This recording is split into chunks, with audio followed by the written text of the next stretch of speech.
how she'll check to see if we're live yet. Like right now. Like right now. Such as right now. And then she gets the Oh.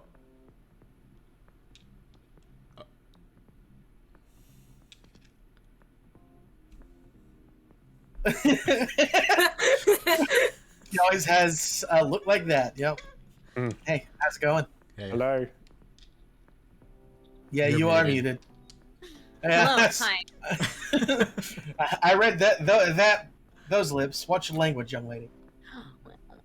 What? Rude. I will turn this Catboy mystery around.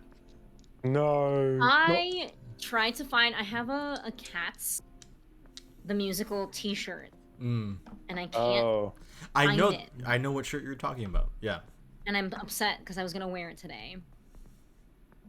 Oh, I don't have a customer service face. People are mean to me. They get it. They get it. No, they don't. I'm actually very nice to the general public. They have to. Yep. Disclaimer: Masha's actually really nice. Spoiler alert. But yes, like too many years in customer service. I know exactly what you're talking about, Bartleby. I know that face. It's terrible. Yep. Ooh. This is. We'll see how many inches I take off of this pile tonight. Nice. Is that just like dinner and snack check? I'll have real food at some point. Just take some milk, pour it in there, and call it Cookie Crisps. Yeah. No, that's what I do. I think I've told you guys my Cookie Crisp story. I think you have, but I don't remember it. Yeah. It's not important. It's a snack check podcast topic. Write that down on your. Yeah. Write that down on your Write that post-it down. notes. You write that down. It's your topic. Write that down. Write that down. I don't have any post-it notes. I don't even. I still watch that video sometimes. So write that down. Write that down. That's funny. Did you write it down? I did write it down. If you'd like to see, if you'd like to hear Masha's Cookie Crisp story, please get us to $1,000 for all in support of the Trevor Project. So true. Oh man. Oh. I realized I started. Yes. So hold on. Let me pull up the script. We did not go unscripted this week because again. Oh yeah. Terrifies me. I think it'd Should be we do hilarious. it? I'm gonna. Well, no, I think it'd be great for my mystery to do that. I think that To would go be unscripted for yours. Yeah, I think that'd be perfect. It'd be a bit. Okay. It'd be a bit. I'm gonna try to do it from memory. Okay. This is why I'm covering my eyes. Yep. This was me taking my Spanish final. You're peeking. We can see. I'm it. not. I'm not. I can put on a blindfold. I don't have a blindfold. Just read the script.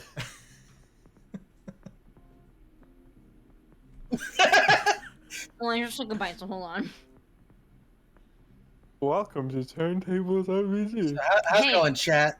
In your lane. Welcome to Turntables RPG. We are an experimental tabletop RPG stream where every player GMs and every GM plays. We take turns at the end of every mystery, switching out the GM and telling a long-form improvised story. We are returning for our second season of Monster of the Week, but don't worry, because the new story is taking place in a new setting with new characters. If you'd like to check out our first season, those VODs are on YouTube. Dustin, why don't you tell our lovely viewers a little bit more about YouTube? Are we going fast? Oh god. We're going fast today? We're going fast. Go.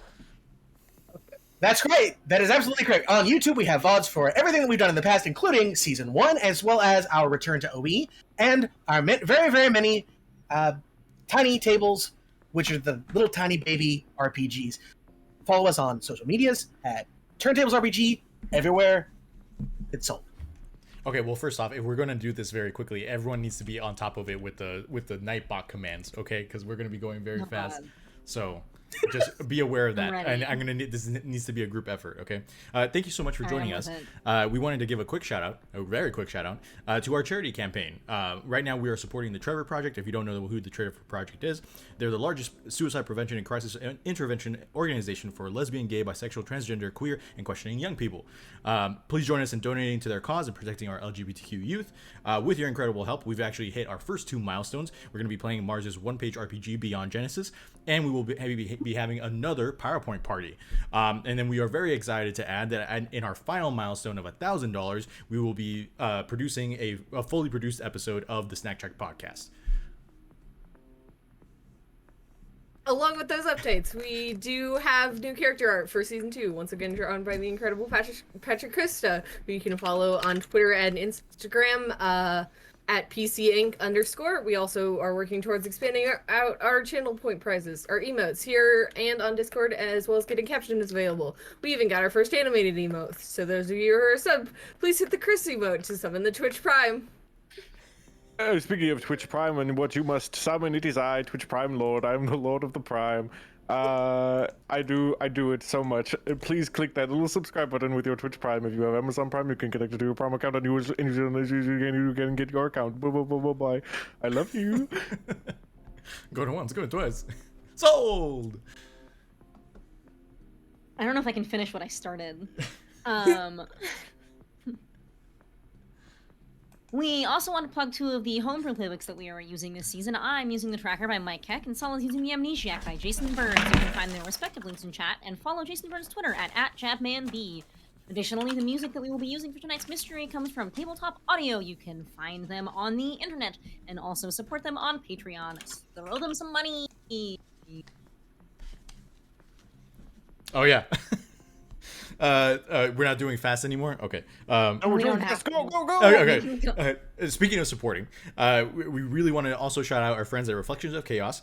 It's a D&D charity, D&D 5e charity stream that I play in on Wednesdays at 5:30 p.m. Central. You can find it on twitch.tv/Aurelia.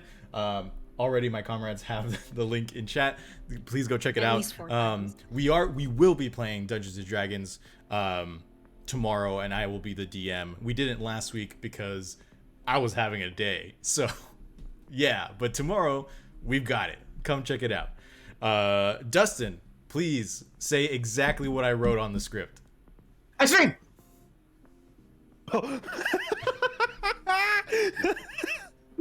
That was really good. That's not what you wrote. That's not what he wrote, but I liked it. I draw. I don't know. I have a portfolio. Please, I have commissions. You can commission me things. Yeah, check it out. I do so many things. I made a game once. It was pretty cool. Maybe I don't know. Play it. It's about bugs. Oh, Technically, it's about Good invertebrates job, guys. altogether, but that's Wow. This is the world we can have when we are all together. I think this was the fastest announcements we've ever had. Announcements. Yeah. Announcements speedrun. That was a Yeah. speed run. Someone check our time. Well, I'll be checking our time, but We'll have to, Chris. You're gonna have to get one of those, like the live split. yes, Timers. we just need one of those at all times. Anyway, Yeah, I don't know what to do with myself now, because usually the time that it takes for us to do announcements is the time that like I get my jitters out. But I made myself more jittery by trying to talk as fast as possible. Yeah. That I was also pretty had wild. a lot of caffeine today, so Well- I've got. Well, the then let me- palpitations. I'll talk a little bit more about what I've been doing recently on stream. By recently, I mean yesterday.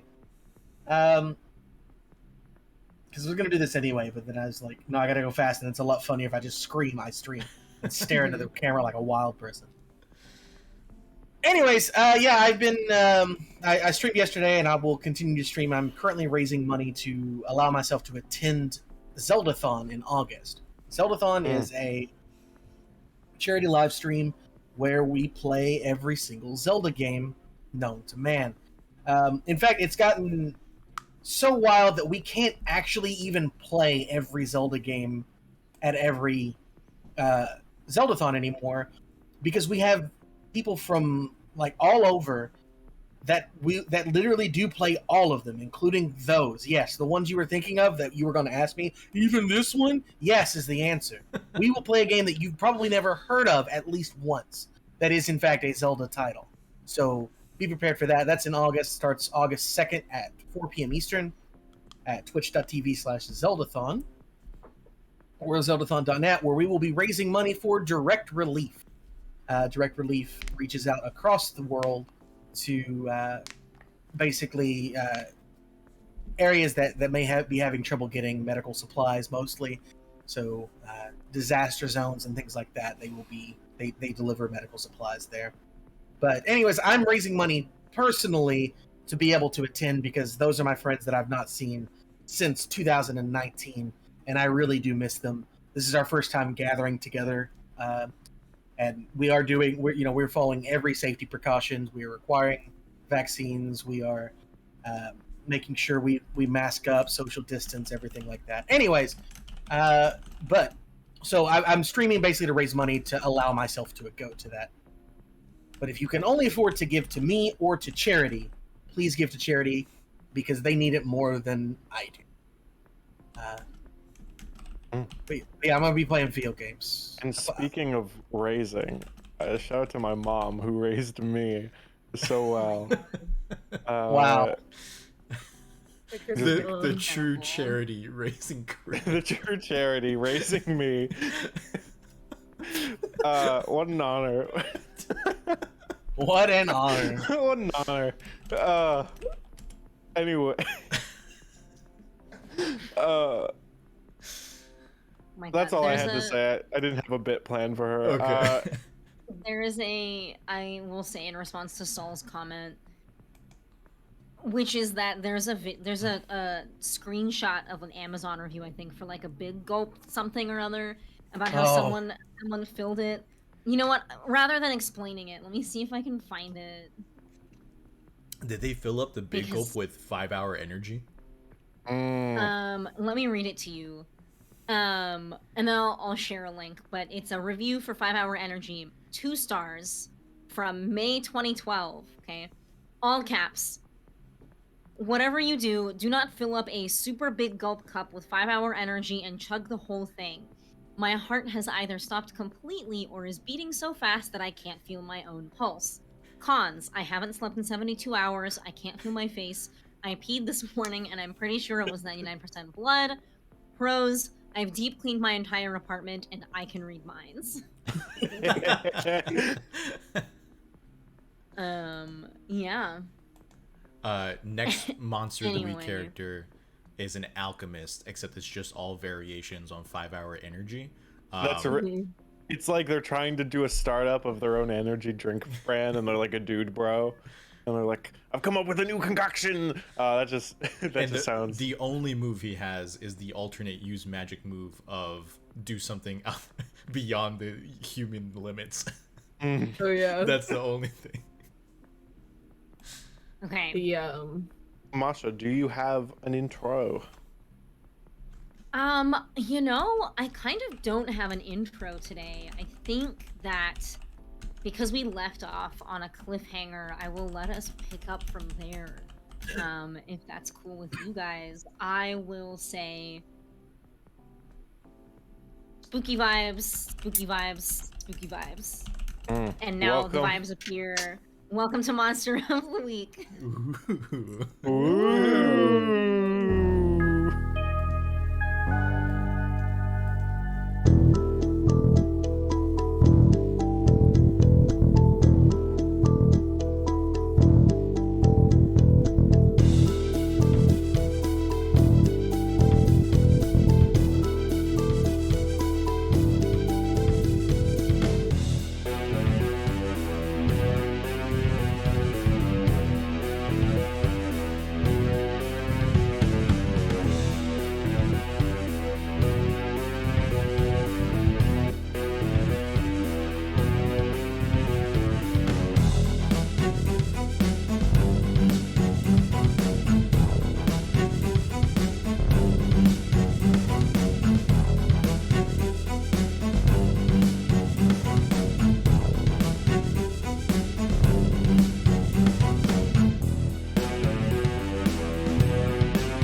snuggle. It's fine. Yeah.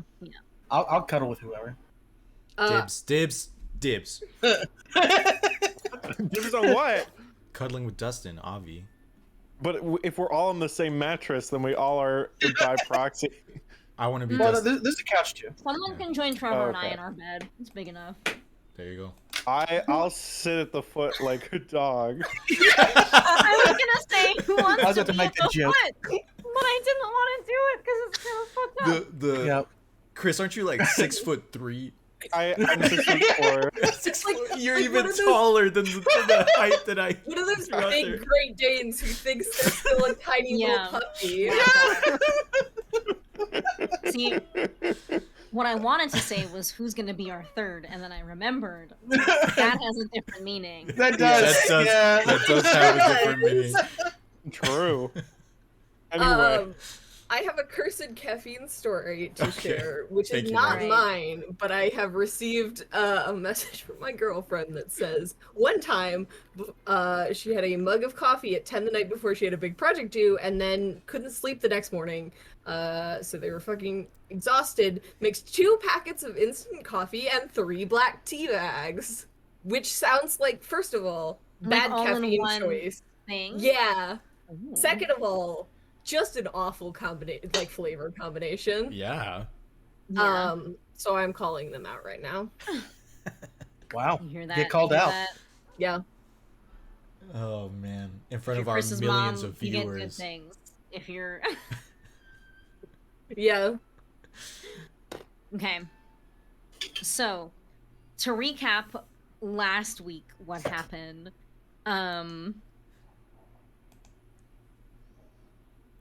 That's true. I'm scared of correcting. would you like me to Bartleby recap? just said, "I heard about a beverage in Utah that's Diet Coke creamer and a twist of fresh lime," which like Coke and citrus Yeah. works. Yeah, I've Right. seen, yeah. But the creamer, Yeah. Just to make it Milky go down Coke? smoother. you know, I have had at summer camp where all crimes are had. Oh I yeah. once had a Powerade and milk ice cream bar. Like we mixed Powerade milk and then put it in the freezer, Okay. and it wasn't Wait, that bad. Sorry, Powerade and milk? Yeah. Okay. Ugh. I just want to make Yeah. sure I didn't mishear that. Okay. Yeah. Anyway. Delicious. First So of I all, would- is it powdered creamer or is it like the actual Oh yeah. like because I'm imagining it as powdered creamer, which is like super flammable. Okay. Interesting. And I know knowledge. that because of Mythbusters. Okay. Oh my god, I fair found a enough. recipe. Creamy dirty diet cola is what the fuck this is called. Creamy, Nice. dirty diet Diet Cola. cola. Oh. Anyway, so I was. And it's liquid creamer. It's also got it's coconut extract. This blog, which is Pink Cake Plate, coconut extract, ice, half a lime, 12 ounces diet cola, and then 2 tablespoons of creamer, and you fucking mix it. Let me read the white people comments on this. Hey, OMG, pink yes. cake crate. What's wrong with you? Yeah. I still think about that time that I made a curry recipe, and one of the comments was my husband likes to eat like it was like a combination of like chili and no, it was tuna, ketchup, and mac and cheese. I think. It's not bad. As It like was a something solid like that. food, right? Not in a blender. I don't know, but they were this on this curry recipe. The lady was like, my husband Oh eats no! tuna. Oh, I no. Yeah. alright. Yeah. Sorry. I thought we were talking about something completely different. No, it was like tuna curry or tuna mac and cheese, and I don't think it was mac and cheese. I think it was something else, and ketchup. But my husband couldn't eat this curry, and I was like, that is the whitest food comment I've ever read. The amount of power that Bartleby's one comment had on our entire conversation really does make So- me think that maybe we should stream the Snack Chat podcast. Oh, yeah. So that we can get like, energy Sense us from in the the audience. direction. Yeah. Yeah. Yeah. I want So- you to know that if you want dirty, milky Coke time, whatever the fuck that drink is Oh, called, yeah. and you're following Oh yeah. the keto diet, there is a keto-friendly version that has keto-friendly cola, a lime, and something called original flavor nut pods. Oh, cool. So Cool. there's that. Anyway, so when I was talking to my mom today, she was like, I don't understand the plot. Can you explain it to me? And I was like, just watch the recaps. So let's do the recaps. All right. We'll be making this for when we have our podcast, our Yeah. Snack Chat podcast. Oh my god. I am going to make Justin. this horrible drink. I didn't wanna I say think it. that does the Snack Shack podcast, we should each pick a food crime and eat the food crime on stream Oh my so god. that everybody can experience it. Uh, I will revisit my Oreos and cucumber, and Okay. everyone else can pick something else. I'll buy whatever the fuck a nut pod is. No, I won't. No, I won't. I don't want it. I'll do your Recap. Milky Power Rainbow. No. That just sounded. Everything. anyway, Stream's So- over. Go home. so we all went to this cabin in the woods. mhm. Yes. So clearly what the situation is, we have to get the jitters out, and it doesn't matter if it happens during announcements or not, but it has to come out. And I realize that I'm the one doing the most derailing here, so I'm the one who's gonna bring it back in. Yes. So in our first session, our hunters determined that they needed to go to this old ranger station that a kid who had gone missing was last seen at. They found out that it is a frequent site for teenagers at the local high schools to go as kind of a rite of passage, spend the night in a haunted house kind of deal. Upon entering said facility, after taking some time to get into it, they discovered, a corpse and a cat, and the cat ran away from the party after scratching Ren on the face. And, you know, we had Philip read the bones, determined that this body did not die a strange death. It was humans who did the bad thing. Additionally, at some point, the cops showed up, and this is now session 2 of this mystery from last week. And our party made things very difficult for these police officers by trying to get them to leave, failing, and then locking them briefly in a basement. Luckily, Cole was able to converse and kind of save face with one of these officers, and ultimately they were able to perform the magic that they wanted to perform. And additionally, things that happened was a lot of emotional turmoil. The party came to the brink of collapse, and then they were able to come back together. Hopefully, I don't remember what I was gonna say.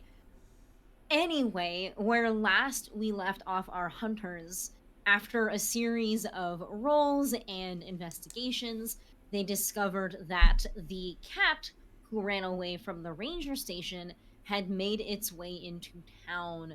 And the cliffhanger that they were all left on is that they enter this scene, kind of the eye of a brewing storm, with a mountain lion at the doorstep of a house, crying out, trying to enter, and we hear just barely it cry out, "Mom."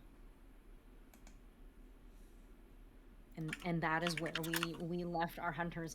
Does anybody feel like I left anything important out?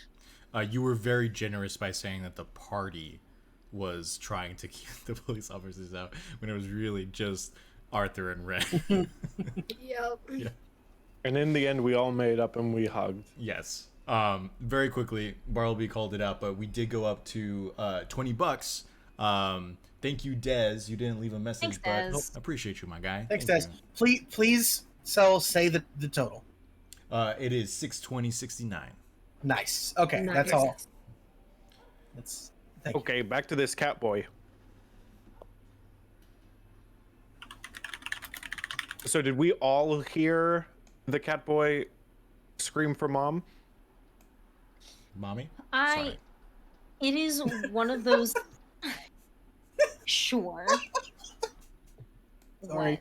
What's happening? I'm lacking a little bit of sleep, so Alright. things are extra funny to me. But first time to chat, nice. Nice. Nice. Nice. Thank you, my diamond. Okay, sorry. Go on. I'm done. I'm done, and will laugh quietly to myself as much as possible. You can laugh out loud as much as just your heart desires. I can't the- stop you. Yeah, but I'm gonna it's gonna be the dumbest stuff, and I'm gonna try not to. All right. But please. My diamond. So, team, you come upon this house. There is a woman currently batting at this mountain lion, trying to enter her home. It is windy. It is starting to rain. You hear the crackles of thunder. And to the side of the vehicle, which none of you have left yet, I've decided, is a face down human being with blood pooling out from them. What would you all like to do? Oh, yikes. How intact is the body? God. Yeah, are you guys getting out of the vehicle? What's the situation? I think for sure. I think Arthur's going to look at the kind of get the group's attention and be like, "Did everybody hear that?" Like referring to the mountain lion saying "Mom." If I had a nickel for every time I heard a distant voice scream for its parents, I'd have too many nickels. For some reason, I know that he's usually in the passenger seat, but I'm imagining him just saying this in the back of the van to all of us just kind of sitting up at the front or something. But I know that he's in the passenger seat. I'm wherever you need me to be. Hey, I appreciate that.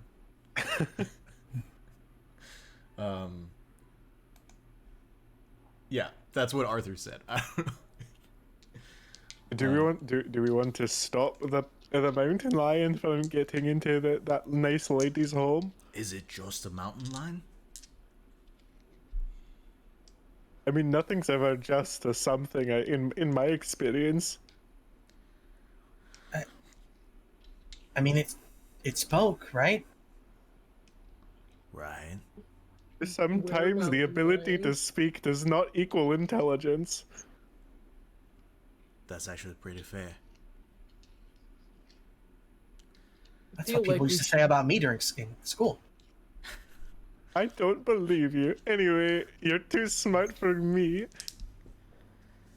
I feel like we should still probably... Either the woman's gonna hurt the mountain lion kid person, or the mountain lion's gonna hurt the woman, so we should probably at least get everything calmed down. Can any of us heal? Should we? Yes, I can. Can anybody watch Philip while he's healing? I can. Okay. Cole, you, me, maybe we go to the mountain line. Sure, that's a weird statement, I guess. And that's me saying that. And as you all are having this discussion, the mewling continues. You hear the woman get more and more upset and frustrated. Her screams are reaching the pitch where they almost don't sound like anything at all. And you can swear that as the cat kind of rears up and bristles, it is once again getting larger. How big was the cat when we arrived? Just the size of the mountain lion? When you got here, it was mountain lion sized, yes. Okay. And now it's getting bigger than that. Yes. Excellent. Arthur's gonna get out of the van. So Arthur, you want Philip to go to the bleeding body and try to heal them? Is that what I got from that? With Ren's supervision. Yes. Correct. Okay. And then So I guess Philip also. I guess we're all getting out of the van. I don't want to speak for anyone else, but Philip is. Okay. Sounds about right. So, is it Philip and Ren going to the body, and then Arthur and Cole going towards the big cat? I think so. Okay. correct. And its mom. And it's And I will not speak to the relationship this woman has to this animal. Okay, Philip, what is your approach to this body? I think Philip. Do I see as I sort of like I still think Philip's somewhat aware of there's a chance like people could see him, so I think he's walking on the ground as like he thinks a normal person would. And Okay. it, does he see that this body's like breathing or anything? Yeah. Go ahead and make a 2d6 plus weird roll for me. The way that Okay, Chris asks, I will say, I should have brought this up earlier, but I did level up last thing, and I took Oh yeah. I took a +1 to my weird, so now my weird is now +3. nice. Damn. All right. Yeah, the way Chris asks these questions, it's like he's like, is the body dead? He's trying to ask if the body's dead, but he's trying to go like the It'll long be way useful around. either way. I mean. Yeah, I got a 7, which plus my 3 weird is a 10. Okay. Good stuff. As you approach this body, you can see that the person who it is still breathing, but labored. They are Okay. making moans of pain. Gosh darn. Well, Uh, I guess I'll just have to make this weird in a different way. You want me to try and heal first? No, please. Arthur asked me to heal, and I shall do it. Alright. I'm going to use my move, This Might Sting, which is I can use magic to heal 3 harm, but the process is exceptionally painful. On a 7 to 9, it also leaves a gnarly scar. So Philip's going to do this. I'm going to roll, and then I'll describe how that happens based off of how this goes. okay. Okay, I rolled a 2 and a 6, which is an 8, plus my 3 is a 11. So, Okay. very cool. So either way, this hurts really bad for this guy. So Philip, I think, like raises his hand over this person, and sort of dark green smoke sort of leaves his fingers, and turns into tiny little baby green smoke hands as they go crawl around this person's body and forcefully like push the scars and openings together, like digging their little smoky baby hands into the flesh, fusing it together, as this person, if they're still awake enough, screams in horrible agony and pain, as Yes. I as their think that body is forced to heal. this person was face down, barely breathing, but as you go through this process, they cry out in just sheer agony as this scene unfolds. Ren, could I also have you make a 2d6 plus weird roll for me, please? Yes. For no reason in particular. Yeah.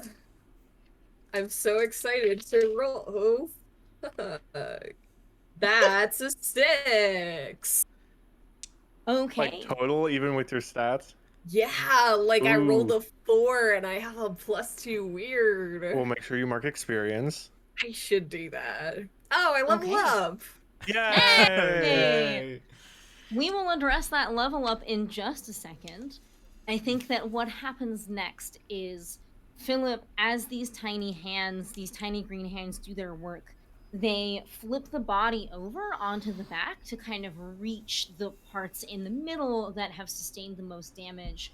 You see that the garments this person was wearing were torn just in a straight line across the stomach, luckily seemingly not deep enough to do so much harm, Eviscerate. that this would have been an irreparable situation. And Ren, as you are watching this happen, you lock eyes with the guy on the floor. You remember the face. It's the face of the Elder Elapid. Oh, Cole and Arthur, you are approaching this cat and the mom. Oops. What is your approach? What are you trying to do? I'm sorry. I need a second to digest what you just said. That was a lot in just like 2 sentences. That was. Whew, okay, I'm ready. Let's go. Let's.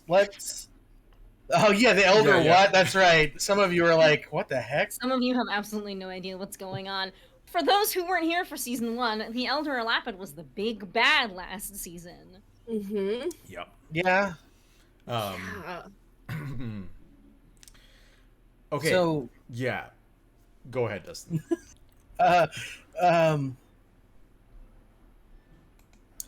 Right. So we're gonna approach the activity there. Sorry, my brain is still flipping a little bit. I don't think I don't think that I don't think Arthur has drawn his sword. I think he's still unarmed at the moment.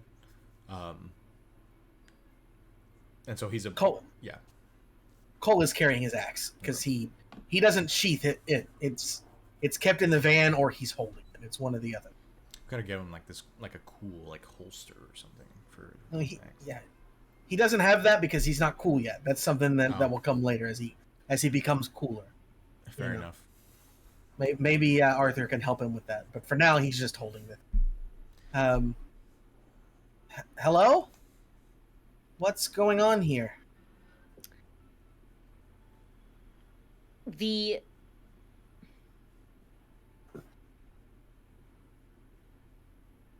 The woman reacts first, and with her increasingly hoarse voice calls out, I don't know what the fuck is happening. There's this big goddamn mountain lion. It's trying to get in my house and it hurt my husband and I'm fucking scared. Can you kill it? When she mentioned her husband, was she pointing to the guy out on the lawn? Excellent. Nice. Excellent stuff. Nice. Cool. This is one of those moments where you realize that Rin or Rey, sorry, not Rin.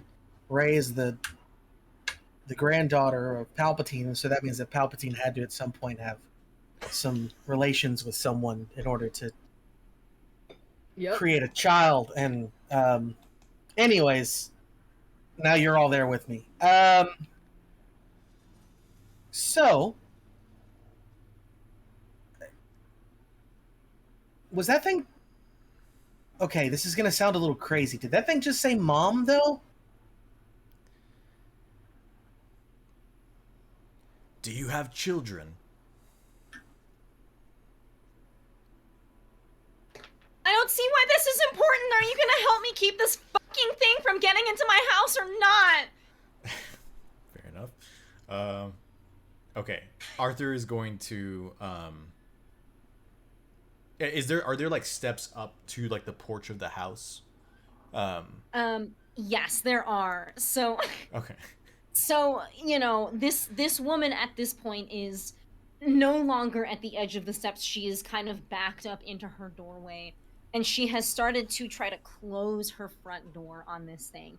But it is, as cagey as it already is, it is starting to bap at the broom more than just try to nudge its way in. Okay. And it is hissing and growling. And Arthur, as you get closer, you realize it has the same collar on that the cat had when you saw it ran out of the ranger station. Right on. Okay. Arthur's gonna relay that information to Cole. And so again, to just real quick, Keeper, it's just a large cat. There's like not any like doesn't have like a weird tail. Or like, I'm imagining, I don't know why, but I'm imagining like a bladed tail or something. And like, I mean, I've been playing too much Elden Ring probably. But yeah, like, it is not an eldritch horror beyond your comprehension. Right. It is just a whole ass mountain lion. Mm-hmm. Of course, the main thing that you clock as strange is that it's got a collar on. Right. Typically people don't keep mountain lions as pets. And as you are watching it again, you are seeing parts of it kind of get bigger and smaller, with its paws kind of increasing in that size first. Gotcha. Okay. And so right now, poundage wise, how big would you say this cat is? Google's how big. I actually don't know how much mountain lions weigh. Weight kind of means nothing, to be fair. Do you guys have mountain lions near you, like in real life? Okay, I do. And like, if you've never heard them scream, you should look it up sometime. Horrifying. It sounds like a person screaming in terror. Lovely. Sure does. Okay, according to the internet, cougars or mountain lions are up to 3 feet at the shoulder and up to 220 pounds for males and 140 pounds for females. So let's go ahead and say that this guy is 2.5 feet at the shoulder and about 180 pounds. Now, Great. may I ask, how old is this mom? Because we might be having a cougar. I knew it. Yeah. Listen. I was about to make a joke about it too. Like we were all thinking it. Quickly checking the users We in were chat all to see thinking if it. Chris's mom is. No. She's not. She was like a couple minutes ago though. Oh man. Arthur's gonna run up behind the mountain lion, wrap his arms around its body, and attempt to like suplex it away from the door. Man, the funniest thing anyone's ever described to me in my whole life. Yeah. I think that's gonna be an act under pressure role. Sure. Arthur does swordplay. He's probably strong enough to lift that much weight. I think yes, because okay. Let me see. It's act under pressure is plus cool. Yes. Yep.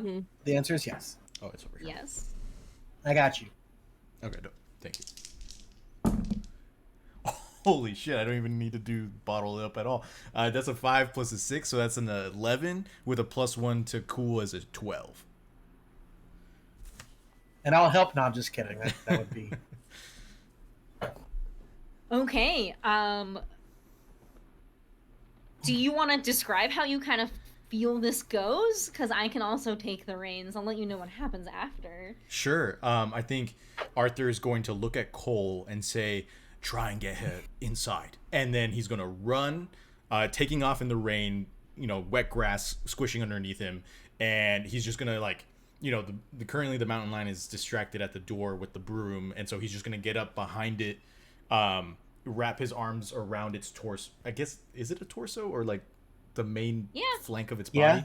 Yeah. And like wrap his arms around and then just like, dip down, lift, and just drop both himself and the cat onto the ground. Because he doesn't imagine that he is strong enough to just like hold the cat up in the air and like drop it behind him. He's gonna drop with it, like a wrestling move, By God, that cat has a family.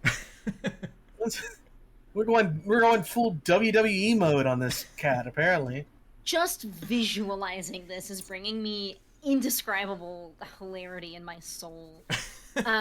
Yeah, I think that this goes off without a hitch. And for those of you following along in your own brain, let's go ahead and say that as you pick him up and start to fall, you look over your shoulder at the last second and realize there's a bush right there. Oh, fuck. And so when you fall into a bush, and therefore take no damage or anything to that effect. For a brief moment, the cat is in your arms, but it starts to do the thing that I think all animals do when you have them like that, and it rears up its hind limbs and starts trying to push against your grasp. Cole, you just watched Arthur fucking WWE Super Slam pick this thing up by its body and rear back and fall backwards. What are you doing? It's all that Cole- motel television.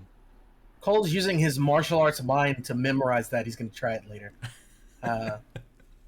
But he will do as I was going to say as Saul instructed him. But anyways, as Arthur instructed him, and he's going to walk over to the lady and say, "Okay, you need to go in the house. Hurry."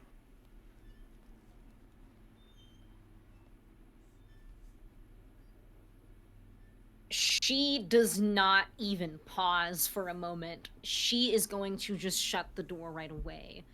And she's going to shut the door in your face unless you are trying to get in or some other thing. I don't think he has any reason to leave Arthur to fight a giant cat by himself. So, Okay. Let's hop back over to Philip and Ren for the time being. Mars, have you had a chance to think about what Ren will take level up? If not, we can bring it in later. Yeah, so Ren is just gonna take +1 to tough, so now it's a +2 tough instead of +1. Nice. Okay. you can do 30 damage to something in a single hit. I don't have that power anymore, and I really, quite frankly, I kind of miss it. I kind of miss just being like, yeah, here, I've just put 7 points of damage onto your monster. Picks up Van. Yeah. But Ren's just a dude with a sword. Who does not have the power to just, like, yeet a car or truck or anything else. But yeah. Oh boy.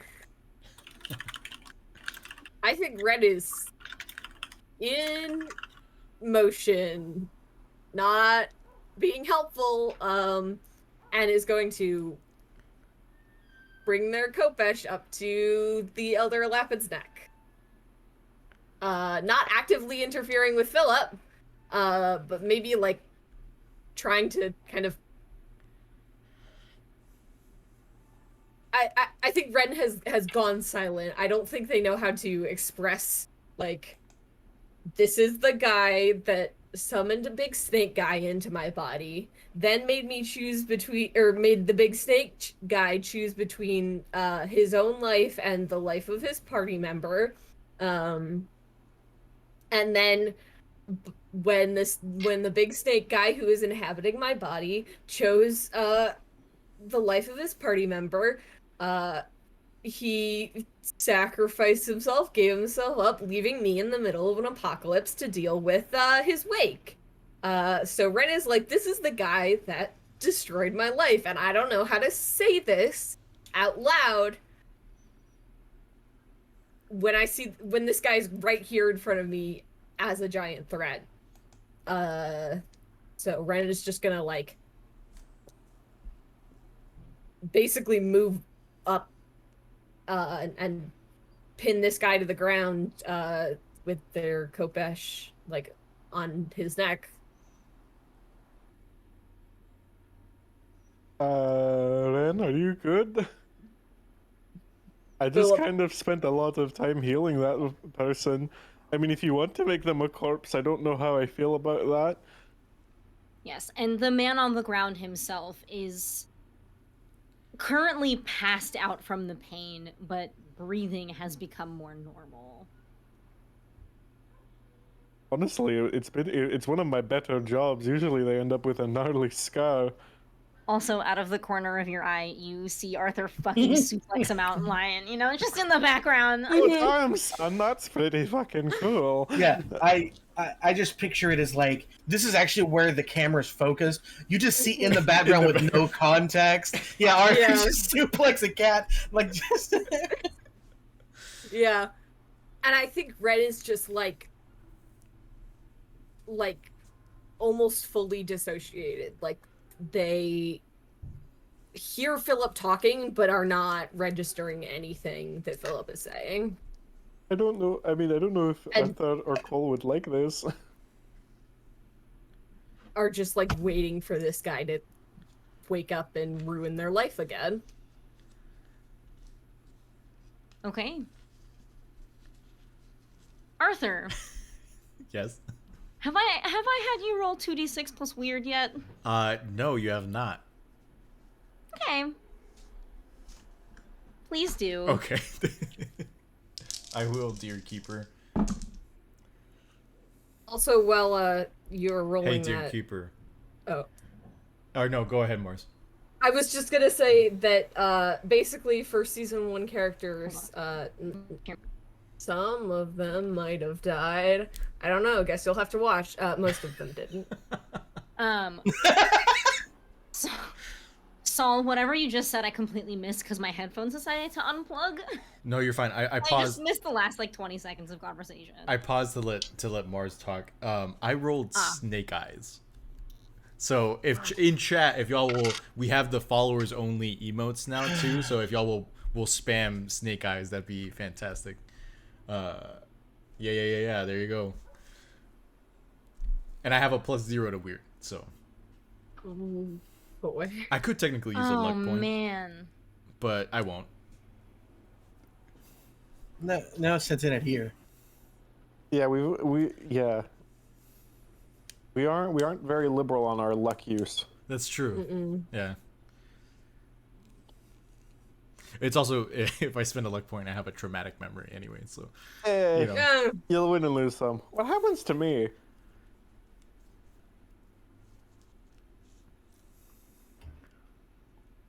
I'm thinking. When you spend I luck love until watching. the I end- love watching Masha's mind work.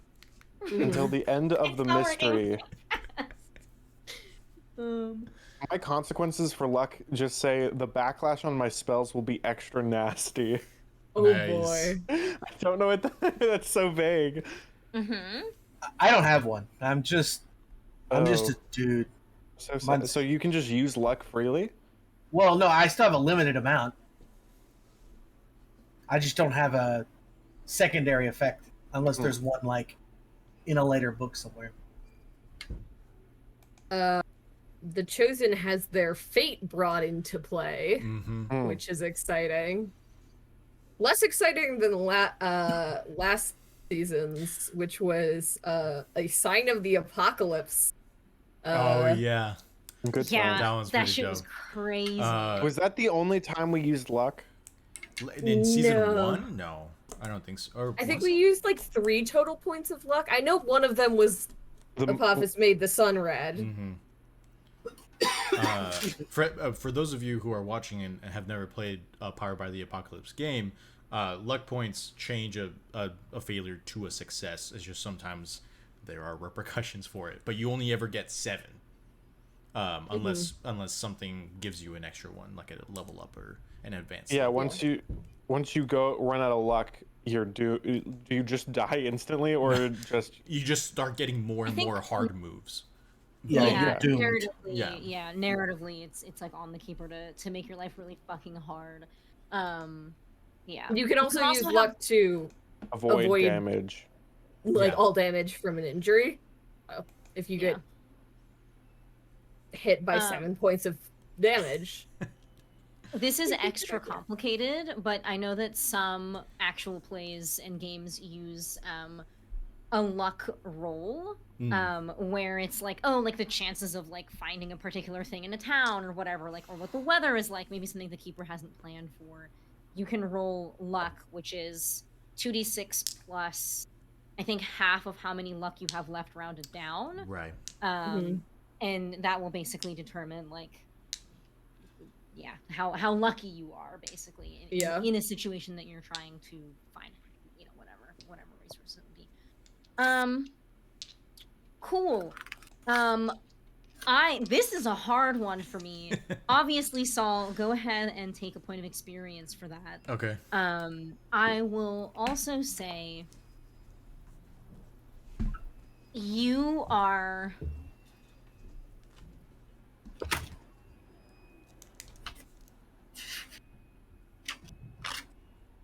trying to decide how mindfucky I want to go with this. You are laying there. This is a Mothman shirt, Crackety. I'll show you in a second. It's raining, isn't it? It is raining. It is currently raining. It is thundering. You know, all of this has happened over the course of like maybe 30 seconds, but even over the course of that time, it's gotten stronger. This storm, it's gotten darker outside, or I guess lighter, I would say, because it's nighttime and we have lightning and thunder going on. Arthur, as you are laying there and this big cat is trying to kick out of you, you have this moment, you have this headache that feels awful, and how do I do this? This is too hard. Being a keeper is hard. Okay. You swear that you hear in the back of your mind, you do hear Philip say, Ren, what are you doing? Trying to figure out what is happening behind you.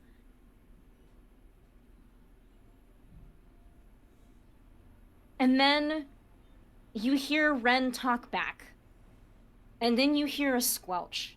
And Ren isn't talking anymore. Oh shit. Okay.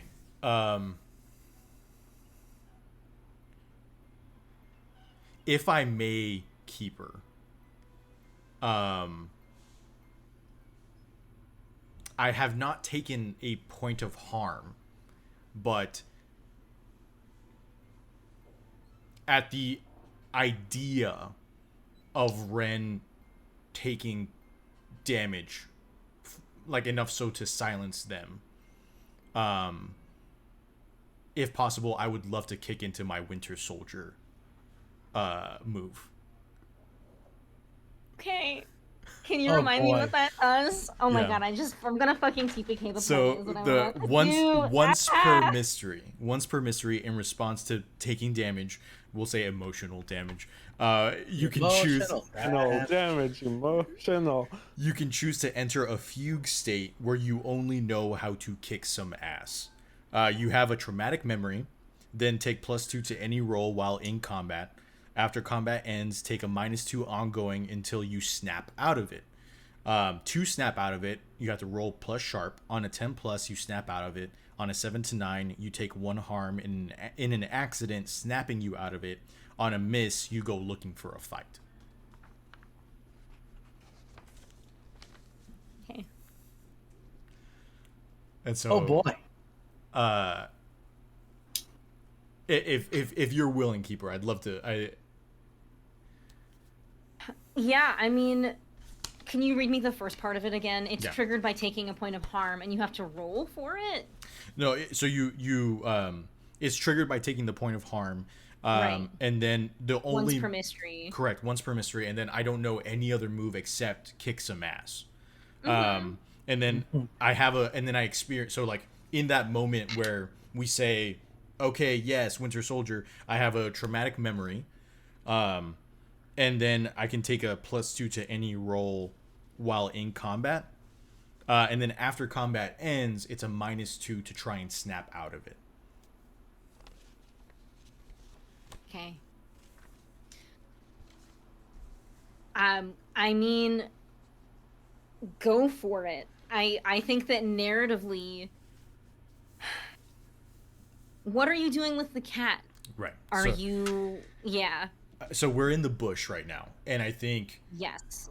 Arthur hears the squelching and the silence, and thunder cracks, and a rain droplet hits the tip of his nose, and like his eyes just roll back in his head, and he just begins to like yell, and he lets go of the cat and like rolls into a stance while at the same time unsheathing his sword in the rain, and is just gonna start running towards, or like, you know, that's what he does to get away from the cat. Whatever you'd like to do in that moment, I think Arthur's mission is to get to where Ren was, and he just yells like Ren, and just like unsheathes in the rain. And if you'd like, I can also go into my traumatic memory. Oh boy. Yep. Let's hold on for a Okay, second. yeah. I think the way that we'll write this in the game is, yes, we see this kind of cinematic moment with the raindrop falling, and in that moment of transition, as the cat kicks, his back paw scrapes against your forearm, dealing you a point of harm. Since you're no longer really focusing on him, you're letting him go. if that's cool with you guys. I know that's kind of not Oh. how it works in the game, but I feel like cool. Sorry, I'm laughing at Sydney in the chat. Yep. Yeah, oh boy, is this a tense moment. Very cool. A lot of things are happening at once. I think, yeah, Arthur, you go into this mode where the only thing you can think of is fight or flight, and you're all out of flight, baby. And you start sprinting towards Ren. As you look up at them, they're in that kind of pose, stooped over this kind of body that's breathing on the ground, and you see this big gash in their chest where their own Kopesh has been pushed into it. Cole! The door has just been slammed in your face. Not the first time that's happened to Cole. Not the first time this has happened to Cole. And basically, as you turn around, this cat has been let loose. Arthur is sprinting towards Ren and Philip. What are you doing? Arthur? What's going on? And like he is now stuck between looking at the cat and then to Arthur, like Arthur sprinting back to the cat, back to Arthur, back to the cat. He's obviously a little confused because he has no idea what's about to happen. What's the cat doing now that it's been freed? Currently, the cat is trembling in the rain. It is shaking, it is wet, it appears a little bit disoriented. And Well, at the immediate moment, it is kind of maintaining the same size that you are already aware of. cool. I'm glad you said at the moment. You're welcome. That's certainly great. Okay, but it's not like moving toward the house at the moment, right? It almost looks kind of confused. For the moment, it is just kind of stationary. It was just upside down, and then it got screamed into its ear, and it's just kind of like, what the fuck is happening right now? I mean, that's Cole's like same, bro. Like he's also a little confusing. He didn't even get like WWE moved or anything. I'm just trying to think what Cole would do. Because on the one hand, this cat he's convinced is going to try and get in the house again, and like he doesn't know what the cat is at the moment. But also Arthur just screamed. Can I see the other two, by the way? And so even though he screamed out to Rin, I can see Rin apparently holding a sword to a dying man's throat, right? Like that's something Unconscious, man. Well, yeah, but as far as Cole is Oh yeah, fair. like Cole to him, Cole's like, what is? And I think Cole will start moving toward his friends. Like he'll keep looking back over his shoulder at the cat, but like his first priority right now is to find out what the heck is going on with the group before they TPK without him. If anybody's gonna get this party killed, it's gonna be Cole. Okay? Yeah. Yeah, so at the moment, between you, despite the fact that it's currently disoriented, the big cat is still between you and the rest of them. Okay. I think you're the only person I haven't asked to roll yet. So go ahead and roll me 2d6 plus weird. Cool. Okay. Let's see what. Please, just this once, please, dice. Okay. No, we're fine. That is. What is Cole's weird? 8. So a 9 is actually what I've got. Okay.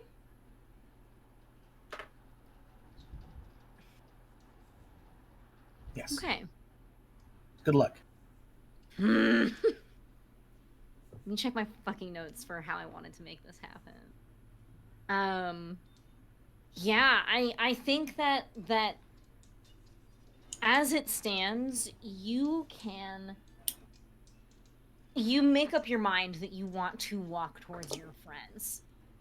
That cat is between you and them, but even more so, the wind continues to pick up around you. It is blowing into your chest, the rain pelting you in such a way that it is hard to see. And before you know it, you are soaked through, wet, cold. Do you press on? I think that he does pause to hesitate for a moment and kind of look at the sky, and I think that like people can see a look in his eye that shows that this is not something that he wants to do. This is absolutely just. It seems to like Arthur's going to have his own traumatic memories in a minute that's mechanically driven, but Cole has what looks like a traumatic memory for just a moment that's not mechanically driven, that I'm not going to go into unless people ask. I'll talk about it later. But like he freezes up for a moment, but he does, I think, push through the moment of hesitation, because like yeah, there's some his friends are in trouble, and there's a giant cat in the way, and the cat is also trouble that could be causing some problems. So yeah, he is in fact going to continue. Okay. Philip. Hey, Philip. Hello. I don't think I've particularly addressed you. You got done I'm wearing a frog hoodie. healing this guy. I get it. I'm not the source of the emotional damage, okay? It's all the players. Yeah, you just got done healing up this guy. You watched as Ren, their face changed from probably a neutral one to one of just abject hatred as they drew their Kopesh and held it against the throat of the man that you just saved. Tried to reason with them, sounded like they didn't listen. And then another moment passed, a beat is skipped, and you hear Arthur yell, "Ren!" And he is now running towards you. What the fuck are you doing in this situation? I think Philip is sort of just looking, but like, I think he looks between the body up to Ren, up to Arthur running, and then back to Ren, and then back to Arthur, and then back to the body, and then back to Ren, and then back to Arthur, and be like, well, this is just, I feel like I am in quite a pickle here. This is very confusing. Arthur, can you please talk? I hope you're running to talk some sense into Ren here. Arthur? Hey Arthur. What? Oh no! What did I do this time? Would this be a good time to go into your traumatic memory? Sure. Okay. Okay. Cool. Sure. It's part of the move, right? Mm-hmm. Yeah. Okay. And so just like a freebie, not just like a here's a free traumatic memory. No, it's part of a move because with the amnesiac, it's all somewhat tied together, and so like a lot of the amnesiac moves are tied to traumatic memories because the traumatic memories are tied specifically with the quest for memory, and so it's like the traumatic memory comes specifically from the muddled past aspect, and it says. You experience traumatic memories of your past either by using moves or when the keeper finds it appropriate. When you experience a traumatic memory, tell the keeper what question you're interested in answering and one thing you see in your memory. They'll tell you what else you see. And so like the idea is that like when I tell you, I have a list of questions that I would like answered. The one that I have got so far is where is my family? And I know that they're somewhere in Britain. And so the next question I would like to ask, I think, is I haven't introduced that part of my character yet. So I think I'm going to ask like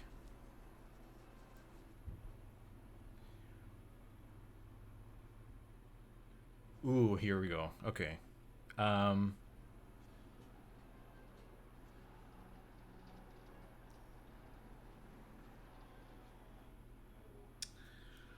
Oh man. Okay. So yeah. So the question I want to answer is, where am I from specifically? And I think what happens is, so everyone else sees Arthur running in the rain. Inside of Arthur's mind, rain is hitting his face, and he's lying on a green grassy field, and he kind of like gets up just soaked through. He is completely naked, and he gets up and he's just kind of like staggering around. It's almost as though he's like he takes a step and he wobbles because he doesn't, he's almost as though he's remembering how to walk, and he leans on a huge slab of stone. And as soon as he woke up, the entire time that he's been awake, even though he's been stumbling around, he has been screaming the name Arthur in the rain. And in the distance, there are car headlights kind of like going up and over small little hills. Going up and over small little hills, and he's just watching them like extremely confused, holding onto the standing stone, and just watching the lights like get closer and closer, and his pupils dilating more and more, just screaming over and over again the name Arthur. And every single time he screams it in the memory, in real life IRL, he's screaming Ren. And I think that is what's happening in that moment within the traumatic memory. If there's anything you want to add, Keeper. I feel like that's a very powerful image. I don't want to add anything to that because it'll only detract. Oh yeah. So then would you say I gain, for that I would gain a one hold ongoing towards the question of where am I from? Okay. You Okay. can have it. Thank you. You can have it as a treat. Saul can have a little +1 forward as a treat. If y'all ever end up watching season 1, you'll know that more so than I love keeping and putting my player characters through emotional turmoil, I love putting my own characters through emotional turmoil. So Yeah. yeah, but so the Amnesiac is fun for that. Emotional turmoil. That's the second verse. Okay.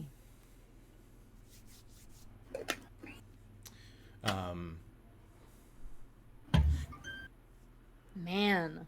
Yeah.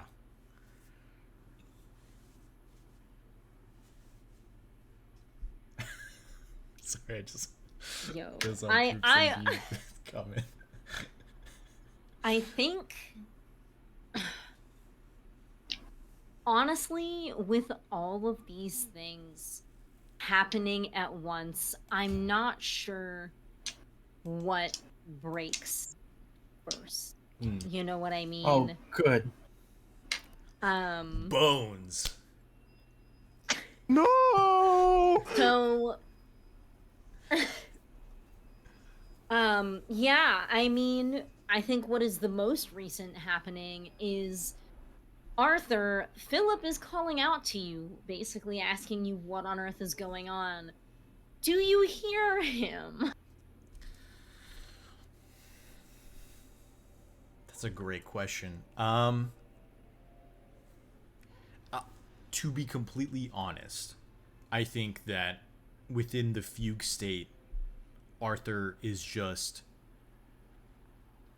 like hearing white noise, and the reason why he needs to be like knocked out of it or like has to do that that snap out of it role is because he's just so entrenched within the traumatic memory that it's like, you know, it would take a lot in order to call out to him and snap him out of it, just like with words.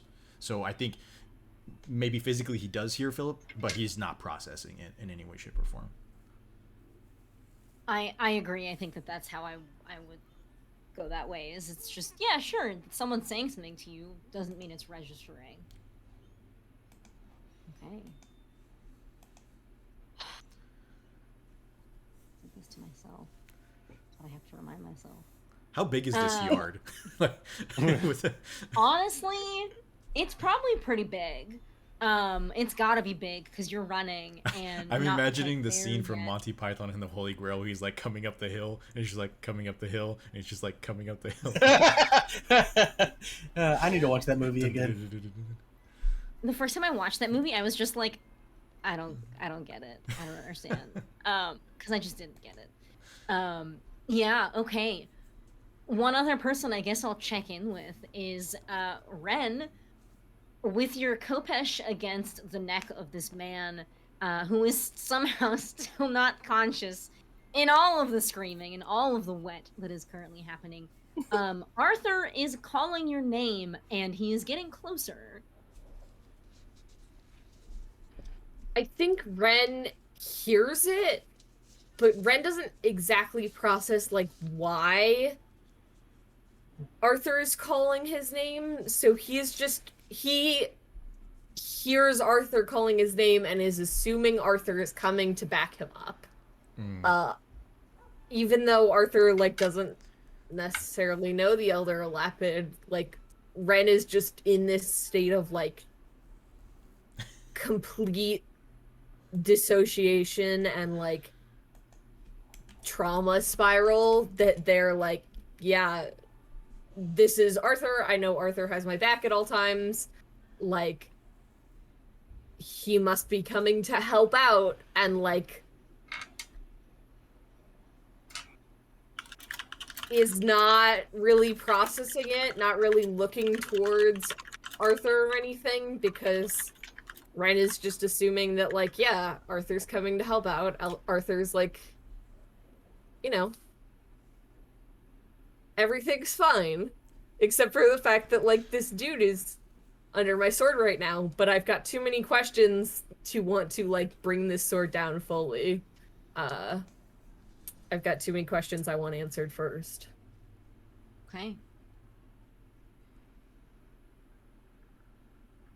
I think Arthur, you get to the scene before Cole does, because you are flat out sprinting, and I don't think Cole is doing that.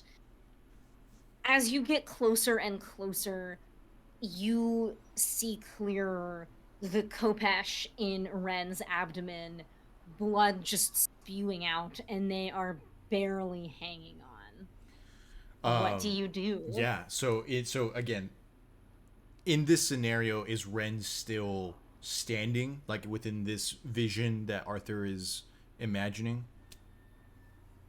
Like they're like standing with the Kopesh. I assume that Ren was kneeling the whole time. Yeah, Okay. I think Ren's kneeling over this guy. Okay, Yeah. cool. So then I think Arthur is going to almost kind of like go into kind of like a baseball slide tackle, where he slides on the grass, and the idea is in his mind he is catching Ren's body as it is collapsing, you know, so that they don't like hit the ground. You know, he's like sliding in to grab them, but because he's doing this IRL, I think that he slides in and just kind of like grabs Ren's body and like yanks them to the ground, because he believes that they have, you know, they have been dealt a mortal wound, and he is there to he's just there, you know.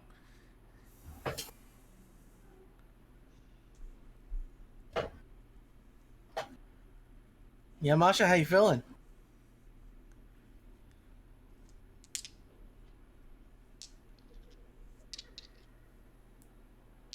Ren, You Yeah. are kneeling on the ground above the Elder Elapid, your Kopesh around his neck, and you feel the full body weight of Arthur behind you. Are you letting the Kopesh do what force will do, or are you trying to move it away? Ooh. Because I am only imagining this going one way. And I don't think Red has the like mental bearing to like their brain is lagging behind their body, or their body is lagging behind their brain, so I think they feel this force hit them, and it takes a second to process that, like, oh, this force is hitting me, and then it takes a second to process, like, oh, I'm still holding this sword, and if I keep holding this sword, uh-oh. And then I think by the time that that's, like, fully processed, it is already too late for them to try and mitigate any sort of damage. Question. Yeah. I know you said that, like, I wasn't gonna beat Arthur there. Do you have something in mind for Cole and the cat, or is this a time for me to speak up and say something that I would like to do? Go for it. I would like to protect someone, please. Okay, who are you protecting and how? I am protecting the man who's about to get decapitated by my friend. How for are you some doing that? for some reason. Well, that depends on how close you think that I can be, because I have two options in my head. One of them is significantly cooler and much less realistic than the other one, which makes me want to do that one. But the other one works too, I guess.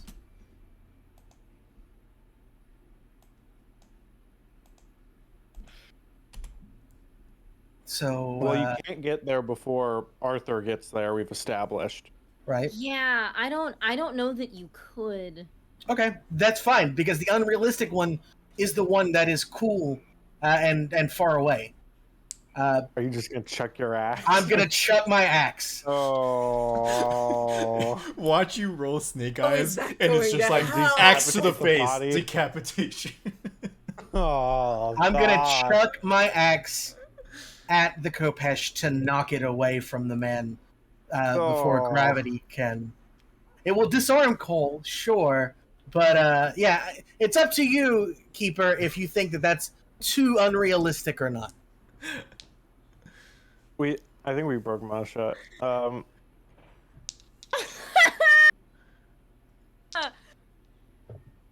Fuck. Or you could just say no, you can't do that, and then I just can't do that, and that's just how it works, unfortunately. I'm that's just valid. trying to think, like, Try to think of a reason why not. Yeah, exactly. Yeah. I'm just trying to think at what angle the axe would have to hit such that it did not also do damage to somebody. To someone, because the way I'm visualizing this is like body Ren, Philip's like right behind. Meanwhile, Arthur's Yeah, running. okay. I don't mean to take this away from you, Dustin, but Philip, you're fucking sitting right there, and you see Arthur start to scoop Ren up, and you see the trajectory of the Kopesh. Is there anything that you are trying to do in this situation? No. Oh my god!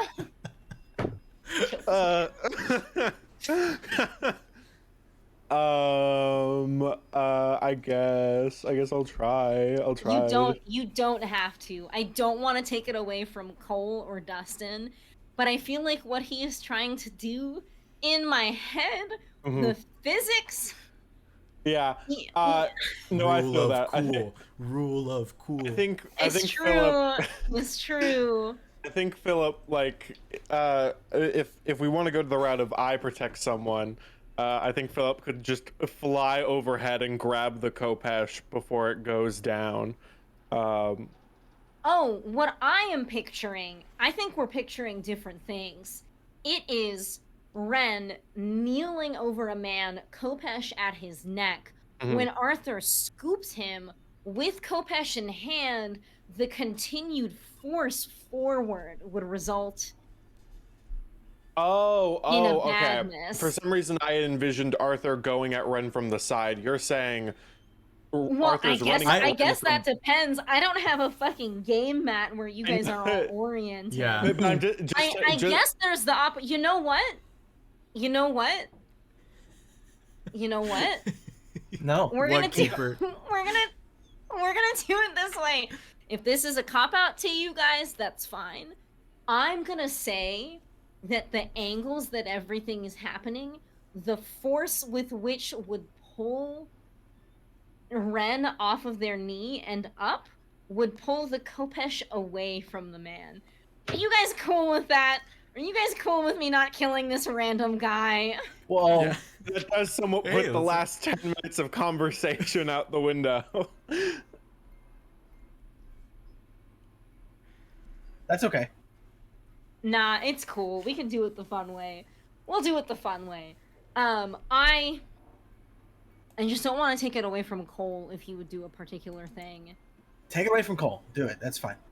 Are I'll you find other reasons. I'll find other ways to Yeah, have you're right. Cole be cool. Okay. At some point, we'll throw the axe. It'll be cool. Okay, so I'll roll protect someone to try to just grab the sword.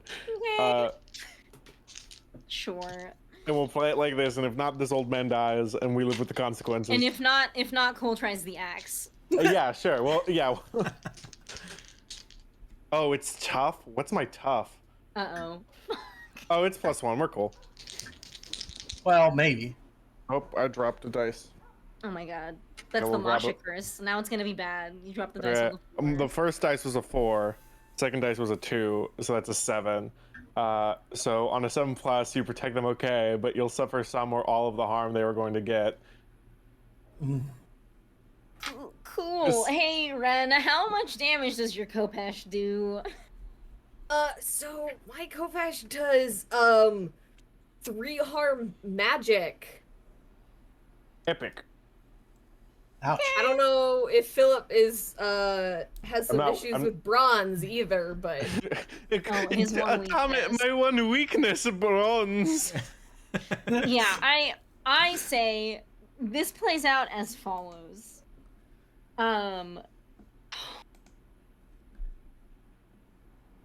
Oh boy, this is a lot.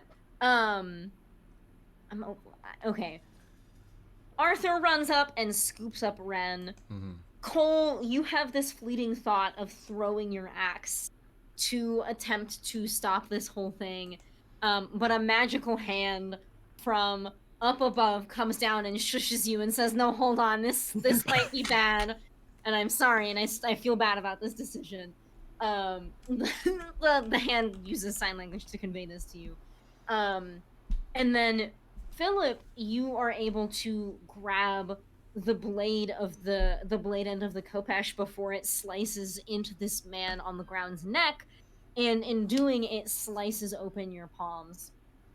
I will say that you take 2 magic damage, not the full 3, if only because it is not being used in the way that it would be if it was attempted to injure you fully. Nice. Okay. All right. Woo! I could have just DM'd it and be like, "Yep, it was fine all along. Nobody worry about it." But instead, I made it a problem for myself, and that's what happens. And then I made you guys pick a solution that wouldn't be bad. I'm a terrible DM. I'm sorry. Very sorry. It's probably snack break time. Yeah, would you like No. to take Yeah. Yeah, I think we need to take a snack break. I am hungry. And I think that we zoom out a little bit on this scene. The audience does, with Arthur, eyes big, holding Ren, Rolled back. who is, probably still a little bit not all with the physical, from what they are experiencing. Philip, now you have some gashes on your palms, and Cole, you run right up on this scenario.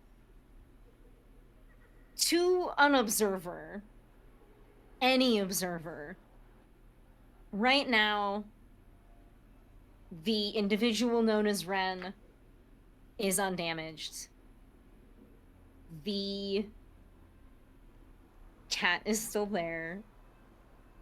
And checking something. Oh, good. And the man on the ground, breathing heavy, inches away from death that he did not know, is Stephen Grant. Blonde, mid-40s, just your standard average guy. We'll go take our lunch break. Our snack break. It's our Dinner lunch break. A lunch Let's break. take our fucking break. Now we're Everyone All right, go see, lunch. see everyone in the cafeteria. We're Who else gonna get the Eat. chicken put in tenders your today? times. I'm gonna microwave fish. Hell yeah. No, you No. bastard. I'm not gonna eat it, but I'm gonna microwave it. Just No. I'm just imagining you putting like a whole can of tuna in there, like can and everything. I just like, imagine like cartoon style, like full fish, Mhm. freshally or caught. like Scales and Lego everything? Batman Scales and movie everything. Put it where in that it's, like, microwave.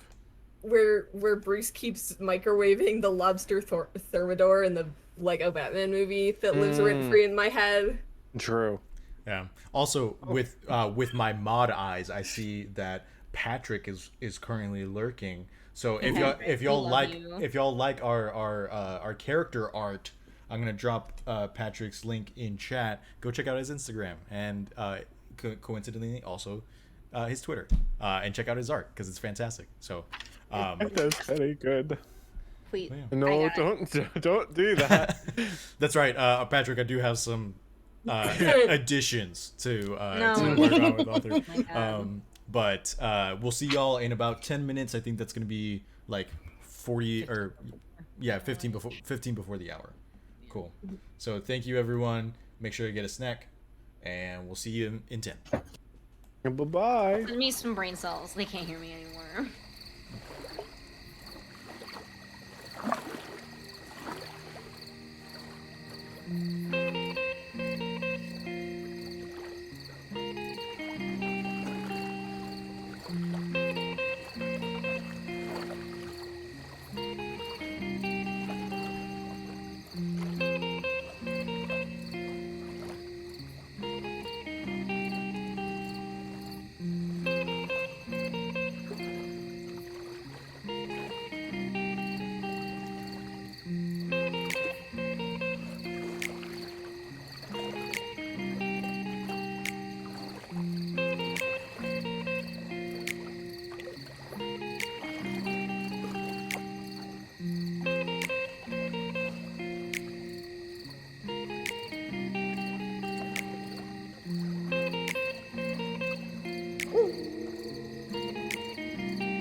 Well, so Stewie is a baby, but he's very smart and kind of evil. Also, is attracted to the dog Brian.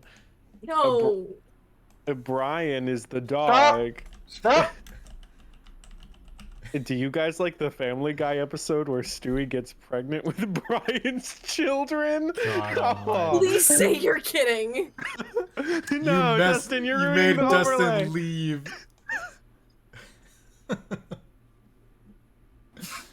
I'm just not listening. I That's don't very know what wise crimes of have been you. said. No thoughts. Head empty. So what did everyone have for a snack? What does everyone have for a snack? Chris has his own jokes, obviously. I have grilled cheese and orange slices. I have apple slices and Gruyere pieces. I have cinnamon raisin toast. That when I tried to put butter on my cinnamon raisin toast, I could have used I could have just put the butter down. It's so hot. It's so hot. Yeah, and I have Sprite. I'm eating Twizzlers. Nice. I have the traditional snack of pot roast and potatoes, Oh. aka, dinner. Because I forgot to eat before the stream because I am a mess. Just want to throw it out there. That was a real Family Guy episode I described. Yeah, I know it was. No. I will say this. Live my whole life not knowing. It scratched a They, repressed memory. They did like hardcore make fun of J.K. Rowling for being a TERF. So like, Epic. at least they have some Big good Family Guy. That's Very cool. Based Family Guy. What's going on? Very epic. God. Anyone a big fan of the Orville? I miss when we were a Yu-Gi-Oh stream. Yeah. Yu-Gi-Oh's out. Family. Any show made No. by No, Seth MacFarlane is absolutely not. in. Mm-mm. No, Absolutely not. Absolutely no. Guys, do you feel like the Cleveland show was an underrated masterpiece? I'm gonna leave again. This time I'm not gonna come back. Yeah. So Robot please, do Chicken you? was fun when it was like 3 in the morning, and you like had fallen asleep on the couch, and you woke up, and it was Robot Chicken, and you thought you had died, maybe. You know what I mean? That's hilarious. Or it was those infomercials about like the 80s and 90s greatest hits. Yeah, I remember being like really sick and like waking up in the middle of the night and then turning on the TV and just hearing like Boomerang start to play as a or Boomerang and then like Robot Chicken and all that stuff, and me just being completely horrified in my sick addled brain. Yeah. I was like, where's my Cartoon Network? Just kidding. I was not allowed to watch Cartoon Network as a child. Interesting. Cartoon Network of all things. Yeah, I was also not allowed to watch SpongeBob. Or most other shows. I was allowed to watch educational shows. I was not allowed to watch The Grim Adventures of Billy and Mandy or Ed and Eddie, not because of like any of the actual like oh, this is unchristian or anything, just because my mom knew that there were like scary, like over the top gross parts of the show, and I would get freaked out. My favorite show up until I was probably 10 was Cyber Chase, Nice. which is a math show. Yeah, I love Cyber Chase. PBS for the win. Yeah. Trying to think. I think the only show my parent or like my mom never wanted me to watch was Courage the Cowardly Dog.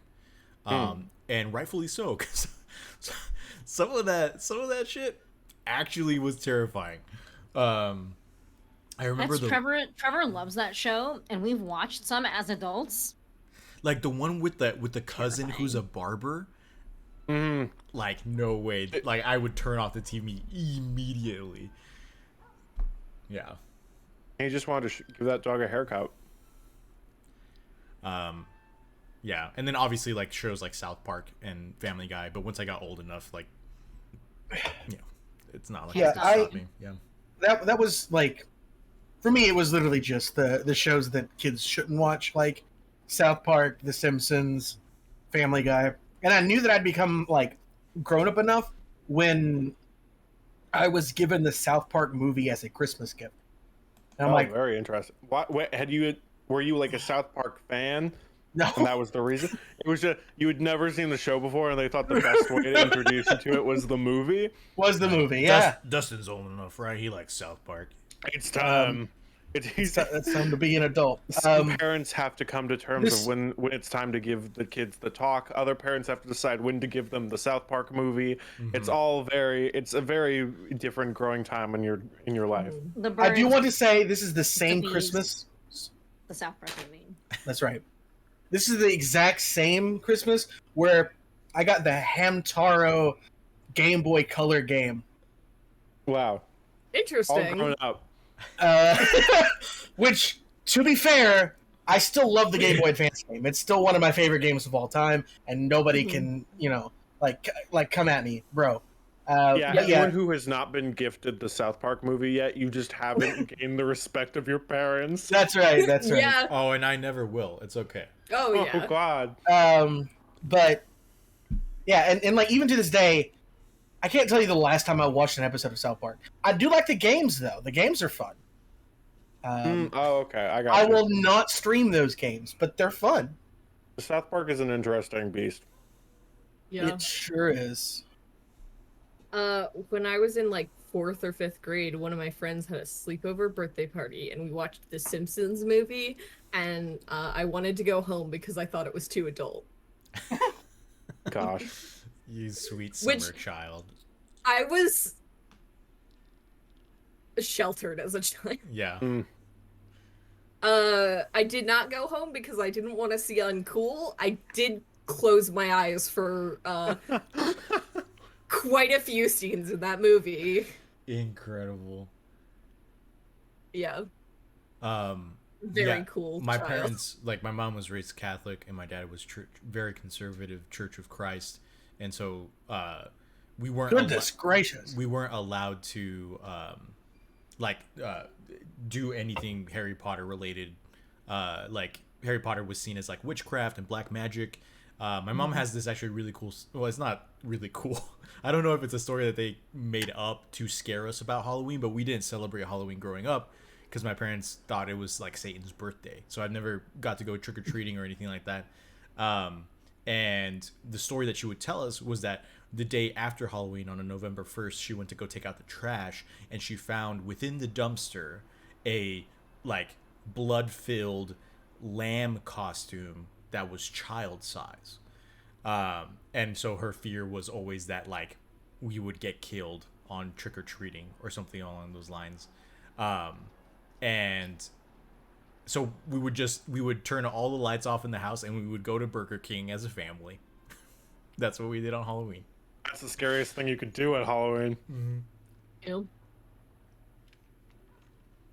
Yeah, I the other day I told my mom was asking me something Harry Potter related, and I was like, I don't know, I'm not very into Harry Potter anymore because J.K. Rowling. And my mom was like, well, that's good.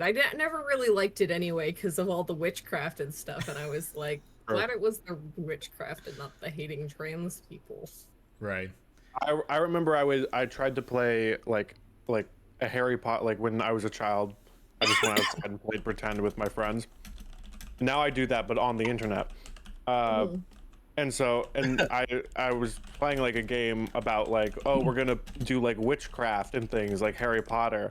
And one very conservative mother came out and yelled at me very angrily doing such things because the Bible says no. And I'm like, I just like the cool magic.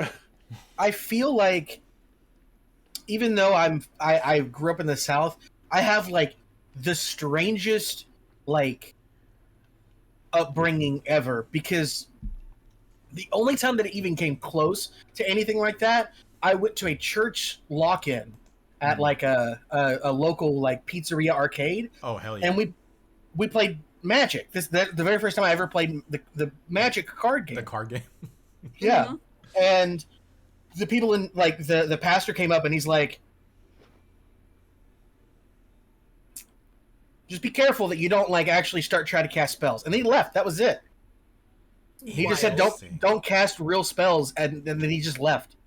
And I'm like, what? I was so confused at that point. Whenever I think about like very conservative or like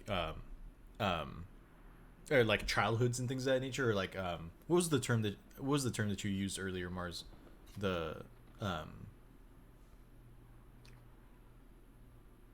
Sheltered? That's the one. Thank you. Yes, I was just like brain farting. Having like a very sheltered childhood.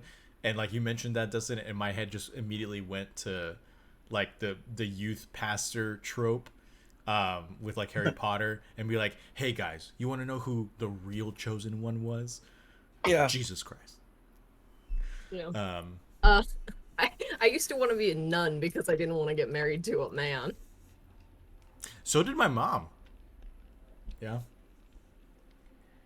I later learned things about myself that were, I don't want to be a nun. Still don't want to get married to a man, though. I think that's valid. Yeah. I am going to start talking before any of you start talking ever again, because, oh my god, it's been 15 minutes talking about this stuff. So, are we ready to get back into it? Oh, man. Yes. Okay. Imagine if we all said no. Yeah. Like We I just- was like, nah. You just want to talk can about always our stop sheltered here. childhoods more. I watched The Simpsons and only got in trouble when I used the word damn in front of my parents, and they were like, you've been watching too much of The Simpsons, and I was like, you let me watch it. Sorry. So, I overbrewed my tea, and now it's going to be powerful, and I'm not ready for it. I believe in you. So, team, the scene is absolutely... You looked at chat, didn't you? I do not see it. I do not see it. I need, like, a pretend I do sticky not note. see.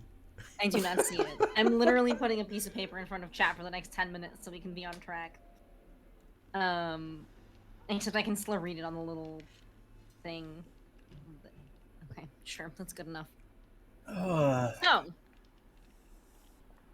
the scene, it can only be described as pure chaos. At present, Arthur is holding Ren.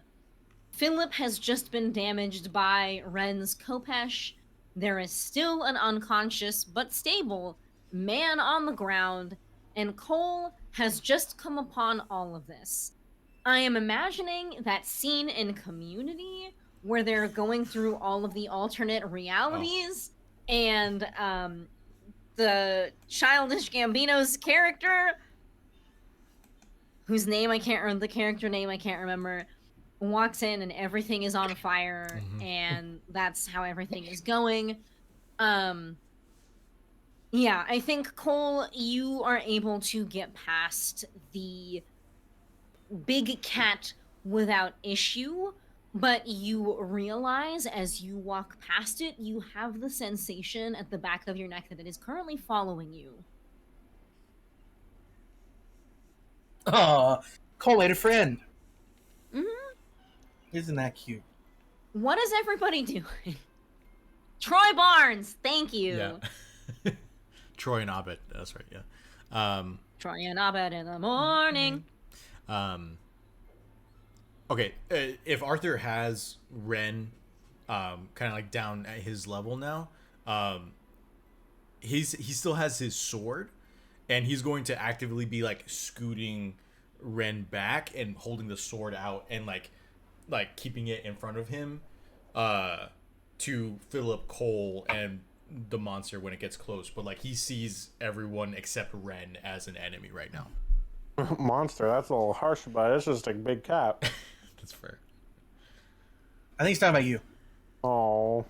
Harsh. Arthur, you okay, buddy? What? What's going on? Don't come any closer. Well, okay, so you say that this guy, sorry, I'm eating a Twizzler. I had it in my pocket. Just link covered to. It could be a Twizzler or one of my ruptured veins. I don't know. Anyway, Wow, you didn't even consider a red vine. I'm sorry. Anyway, No, Vine's dead, man. oh yes, please, red TikTok.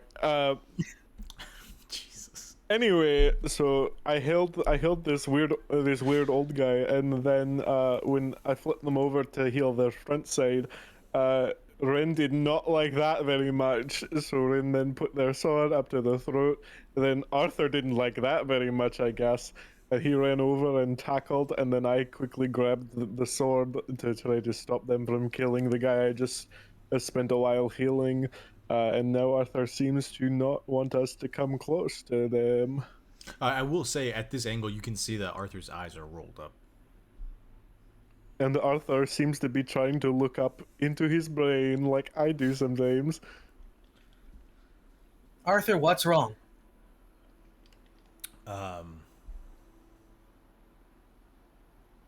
Don't come any closer. And he's just like, you can see that like in his state, he's somewhat torn between defending and then checking to see if Ren is okay, you know?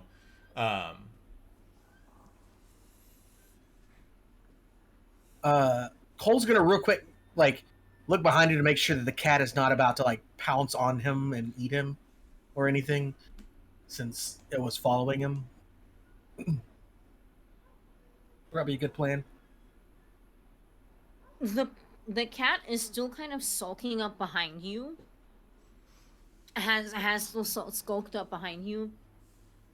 But when you look behind you, how many times am I gonna say behind you? You see that it is using its back paws to kick at the collar on its neck. And as it's doing so, you are once again seeing the paws get bigger. And you are also seeing some fluff kind of pop out in the neck area here. Should we take that collar off, maybe? Doesn't seem to like it that much. I think it's growing again. Well, I think we all grow a little bit each day. Okay. Okay, at least it's distracted a little bit, but I guess so are we. And he looks back to Arthur and Rin. What's Rin doing during this time? Is confused as fuck. Welcome to the club, Rin. Yeah, Ren, do something about it.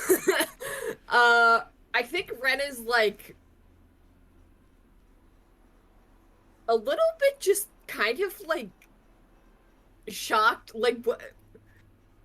They kind of understood what was going on, but they thought that Arthur was coming over to help them kill the Elder Elaptid or like deal with him or something, but they've just been like bear hugged, tackled, and are now like in Arthur's arms as Arthur is waving his sword at the rest of the party.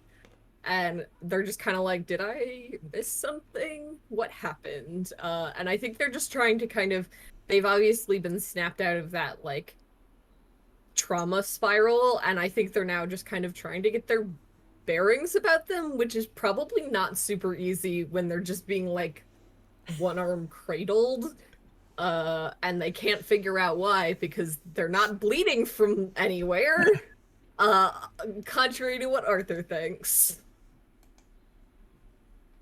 So I think they're just kind of like, but like sort of under their breath, like. Oh, Not good. Make it really sound like trying. you're even more injured. That's great.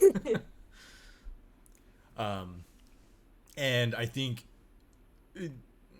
that, you know, I think they're close enough to where Arthur would hear Ren maybe say his name, and so I think again continuously pulling Ren back, sword out, and like kind of pulling back. I think he's just gonna say, "It's okay. We're gonna get you some help. Stay back." Honestly, if they were hurt, I could do a lot to heal them. I don't know. I'm fine, I'm not hurt. You're gonna be okay. It's okay. I'm here. So here's the thing. Cole's never seen this. Everybody else has. At least once, right? I mean, I Because- wasn't close Yeah. enough to really get a diagnosis would've of, been- oh, this is what this looks like. Maybe Ren and Fig. I feel like Fig was back farther back because she was sniping at the time. But Yeah, I feel like if anyone knows about Arthur's episodes, it's Ren. Which makes sense. Mm-hmm. I don't think Ren's entirely put it together that Arthur is having an episode right now. I think Ren is a little bit like still a little out of it to quite realize. His eyes are rolling in the back of his head. Like, this is Cole saying that out loud, not that. Yeah, that's not. Yeah, Mhm. and I you'll know be that- rolling in the ground if you get closer. I don't really like rolling in the ground. It's not any fun.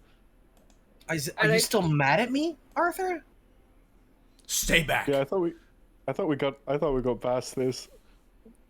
Cole, probably stay back. Arthur, I'm fine. And Ren's gonna try and stand up. Arthur's gonna resist that, and try and like keep Ren there because he's like, "Don't do it. Don't. It's gonna be okay. We're gonna get you help." Arthur, I'm fine. I know that you're not quite here right now. I'm fine. Nothing has happened to me. I'm perfectly fine. I'm right here. And I think Ren is going to kind of put their hand sort of on where Arthur's holding the sword, sort of on the guard of the blade to try and like maybe put the sword down, my guy.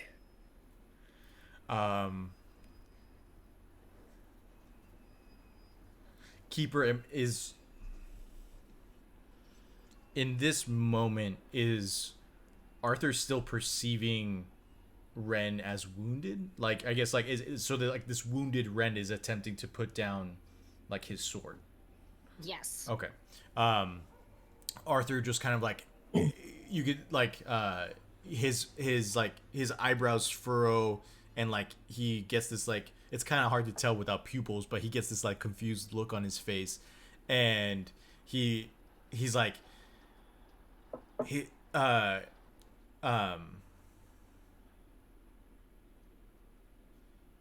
I think what he will tell Ren is, what are you doing? We have to get you help. We have to get your Kopesh out of your chest. And I think Ren is just like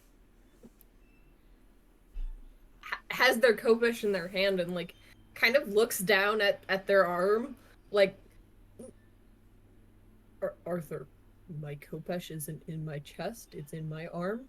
I'm perfectly fine. You can't die. You can't die. I I'm won't let you not die. We're dying. gonna get you help. I'm We're not gonna get you dying. help. We're gonna find help. And I'm not he's dying. still I'm right here. like pulling you back. Like y'all are beginning to notice that he is more and more so getting more like anxious and frantic the more this begins to play out. From behind the rest of you, the door of the house opens, and the ears perk up on this big cat, and you can tell body language. It is getting ready to sprint into that home. Okay. Hold on, big kitty. Yeah. Oh boy. So at this point, Cole still has no idea what's going on because all Rin said was just stay away. So he's going to, and he's going to Check his axe. mount the cat like a horse. No, Cole. I love this episode so much, guys. Listen, guys, what could go wrong? I was He's just going to try to use magic. But you do you, bud. I mean, if you want to use magic, you use magic. I don't know. No, what you're no, doing. please. I want to see how this goes. Yeah. So mount it with the intention to do what? To keep it from like. He wants to get Smashing on its this way in the teenage house. cat boy. I don't know. I don't know what's the confusion. Please don't. But basically, like, he's going to climb onto its back, grab the collar, and like, I mean, exactly like you would, kind of reins on a horse. Obviously, it's not in the. Yeah, Bartleby, are you okay? Do you smell burnt toast? Do you smell toast? But and he's going to like basically try to keep it from running at this woman as she's coming out of the house, assumedly. Oh boy. I think this is gonna be an act under pressure. Cool. I have a question for you. Uh-huh. Oh yeah. I know what the question is. Go for it. Do you? Yeah. So I have a move called What Could Go Wrong. And it's whenever you charge into immediate danger without hedging your bets, you hold 2. Would you count this as doing that thing? Yes, you may have 2 hold as a treat. I would say that yes. Mounting a mountain lion as a horse, like it's a horse. Yes, Dustin. Good, cool. Cole. Yes, Cole. Then I will just go ahead and spend one of those hold. So I hold 2, and I can spend them on one hold on inflict +1 harm, reduce someone's harm suffered by 1, or take +2 forward on act under pressure roll. Do you know which one I'm going to use it on right now? That's right, inflict +1. No, I'm just kidding. I'm taking the extra on act under pressure because I don't want to fall off this cat and get clawed to death or something. Let's see. That's going to be a 10 exactly. Nice. with the additional +2. So that would have been cool if I hadn't gotten that. Okay. Oh, it would have been 7, I guess, right? Eight. Yeah, I think. Well, hold on. I gotta look up a statistic here real fast. Hold on. Oh boy. How likely it is to get mauled by a cat if you try to ride it like a horse? More likely than you'd think. There's a Reddit community about it. What part? But well, don't think about it. Anyway, it's just Yeah. What we see is, Uh-oh. and what You good? happened? I dropped a die. Don't worry about it. Okay. It's nothing. what we see happen and what Cole you experience is you make that snap judgment. You see that this cat is about to fucking bolt into that house, and you slam headfirst into the danger. With a mountain lion, the height of your legs is enough that you wouldn't have to sit on it necessarily because Sure. it's not that tall. As you reach your hand out and grab the collar and kind of throw your body forward so that it doesn't lurch forward, you feel a pop as Yeah, it gets okay. bigger. And you are sitting on a goddamned lion. Yep. Full on fucking safari ass lion. I'll tell you what, who would have thought that it was turning into a lion when Masha said this is where the fluff is coming around from? I guess the Who term would- "ride that cougar" doesn't work anymore. No. Arthur! Anyway, so Arthur's having a mental breakdown. Cole's also having a Always. breakdown because he decided to ride a cat. What's the mom doing at the door? She Shocking. opens the door, looks upon the scene, and just stands there frozen in place. Oh, what? You've never seen this before? This isn't a normal thing for you?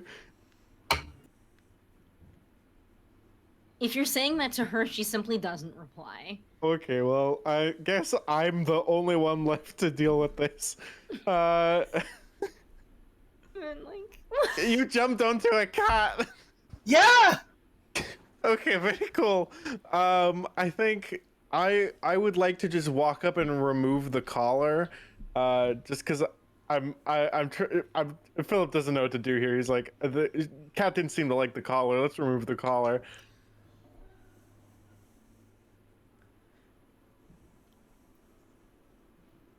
okay.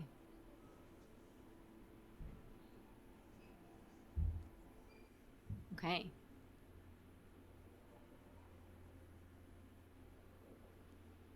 I'm processing. I'm trying to Very decide cool. if I want to make you roll for it.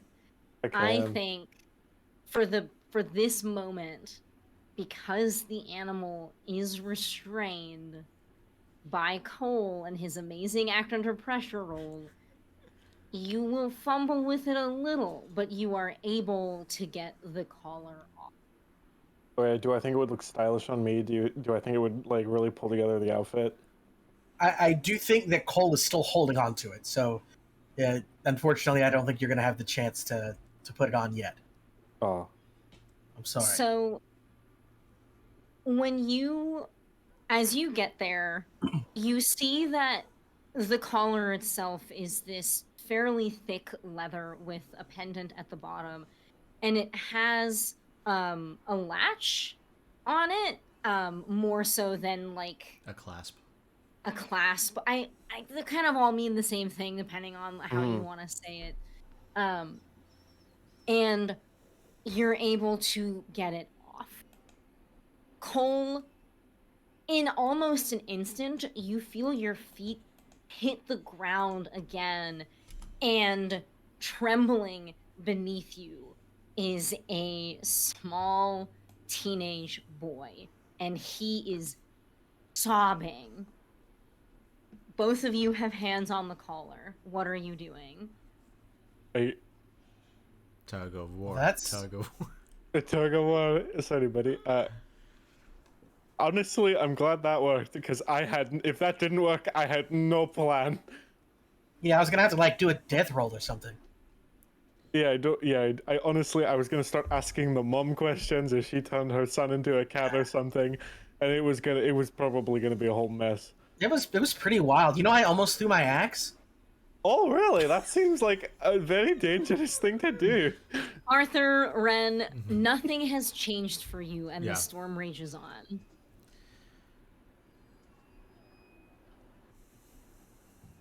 Sorry to interrupt. That's okay. I hope Trevor's No. volleyball Hi, went Trevor. well. Trevor. His volleyball got canceled because it was too Aw. windy. Damn. You know? Well, Sorry. is he watching us Speaking right of too now? windy. I don't know. Trevor, are you watching? He is. Okay. Trevor, Hi, I miss you. Trevor. I'm glad to see you again. It's Yeah, sorry about the volleyball. yeah. Maybe next Yeah. week. Yeah. Arthur's not letting go of Ren. So, Ren, I leave it to you to do what. Ren Punch is him. trying to be let go of because they are I think Ren is like trying to get Arthur to like look at them. Just to be like, hey, I don't have a gaping chest wound. And I think Ren is just like,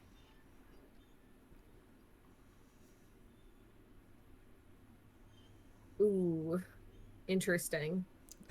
I think Hell Ren yeah. is going to take their sword and throw it out like in front of them, like away, so that Arthur can see like the Kopesh on the lawn and notably not in Ren's chest. Okay. Interesting. Interesting. Are you actually doing this? Yeah. I will And say, it lands right next to the body of the elder leopard. Oh. I'm not sure if this would change anything, but as soon as Philip and Cole left to go deal with the cougar or the lion now, Well, the teenage Arthur- boy now. right, the teenage boy who was the cougar, but was a lion in between. And the house cat before. Right. Anyway.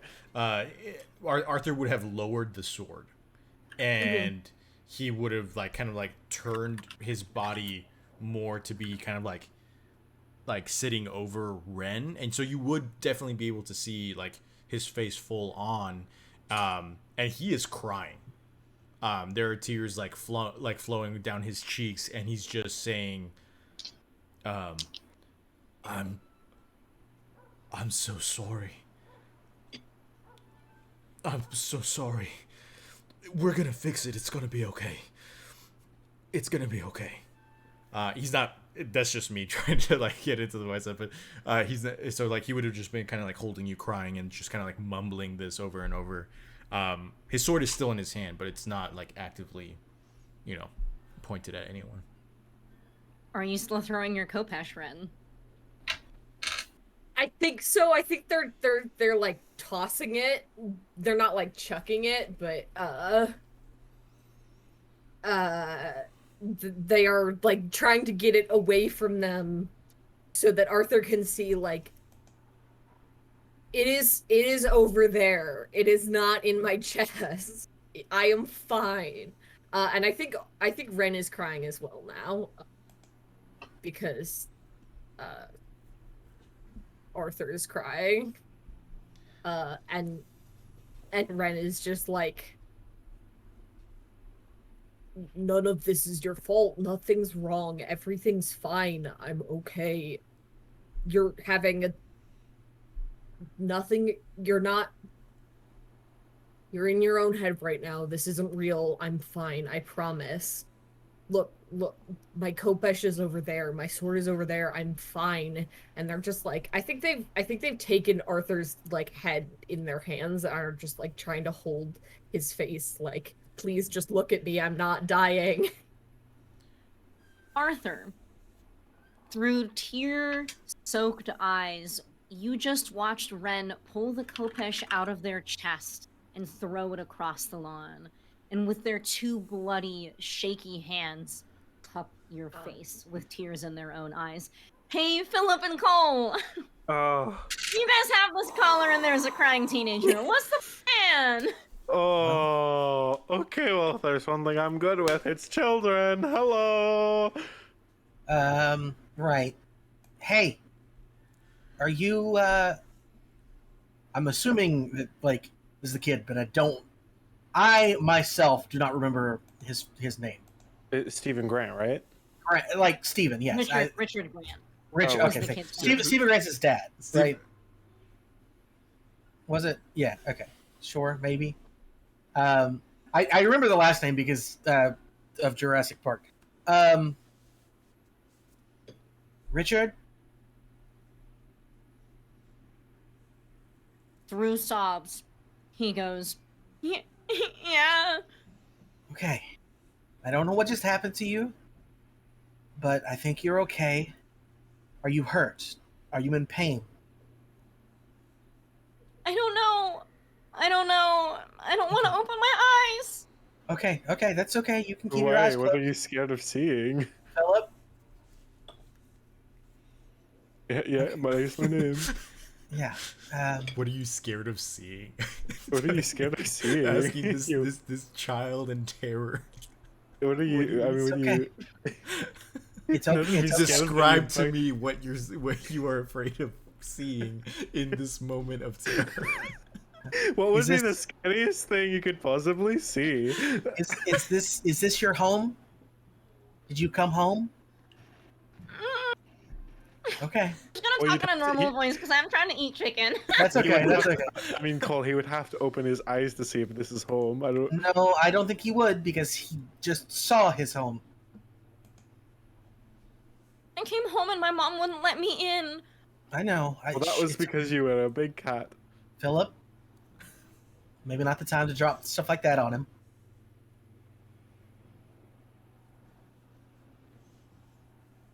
It's Okay. okay. We accept you for who you are. Okay. All right. Just take a second. Take a few breaths. Remember to breathe. Okay. Breathe. Breathe. I know when I'm scared, that always helps me. And during this time, Cole is also doing like this sort of thing where he's breathing in and out and just like big deep breath in, big deep breath out, and he's like trying to walk him through it too. Just breathe. You're okay, okay? He is trying to breathe with you, but every exhale is racked with a sob. But he, as the moments pass, he calms down just a little bit, but doesn't uncurl from his little lump on the ground. Has anything changed with hands on the collar? Are you guys both still holding it? Did you pass it off to Philip? If Philip tugs on it, Cole will let go. Otherwise, he's just gonna. Actually, no. You know what? I'm just going to say, unfortunately, yes, he's going to give it to Philip. The only reason I say unfortunately is because of the face that that Chris that is Chris making. just right? yeah. Yeah. Because what Cole's going to do, color.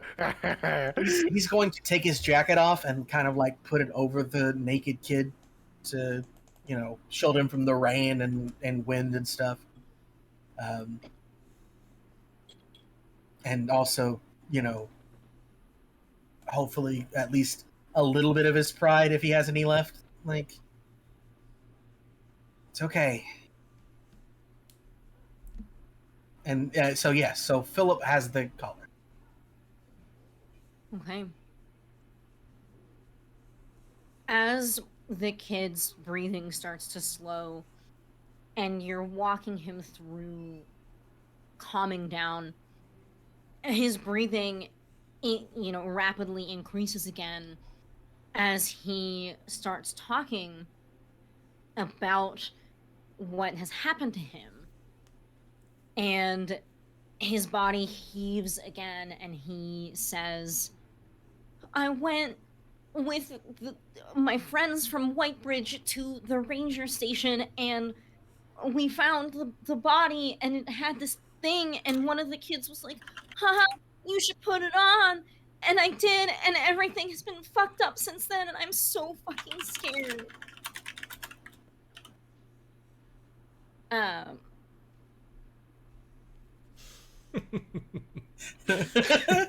What the fuck? The city But rivalry he- is Yeah. deep, runs deep. When he talks about that a little bit, and Philip, you now feel that you are the only person holding this collar. Very cool. Another cool piece of jewelry to my collection. I don't own any jewelry, but I think it's good to start collecting now. You doing anything with it? I guess Philip's just holding on to it. I think he's gonna turn to the door and be like, "Hey, look, hey, lady, I don't want to be that guy, but you left your husband out in the street, and also now your child's out here. So please come and pick them up. She is still standing there, kind of eyes glassed over, frozen. I mean, I don't know about you, but if I were you, I would be thinking every day for the rest of my life how I left my loved ones out in the rain out of fear of a cougar. Well, to be fair, Philip, that's probably the smart thing to do, because if she got away and could call for help, it would be a lot better than her also getting eaten by a cougar. Oh, but Cole, don't you know survivor's guilt is the dirtiest trick of all? All right. Hey, Philip. Mm-hmm. If Saul, go for it. What's up? if possible, as soon as Philip says that, I think Arthur's going to howl, as like Ren puts their bloody hands on his face.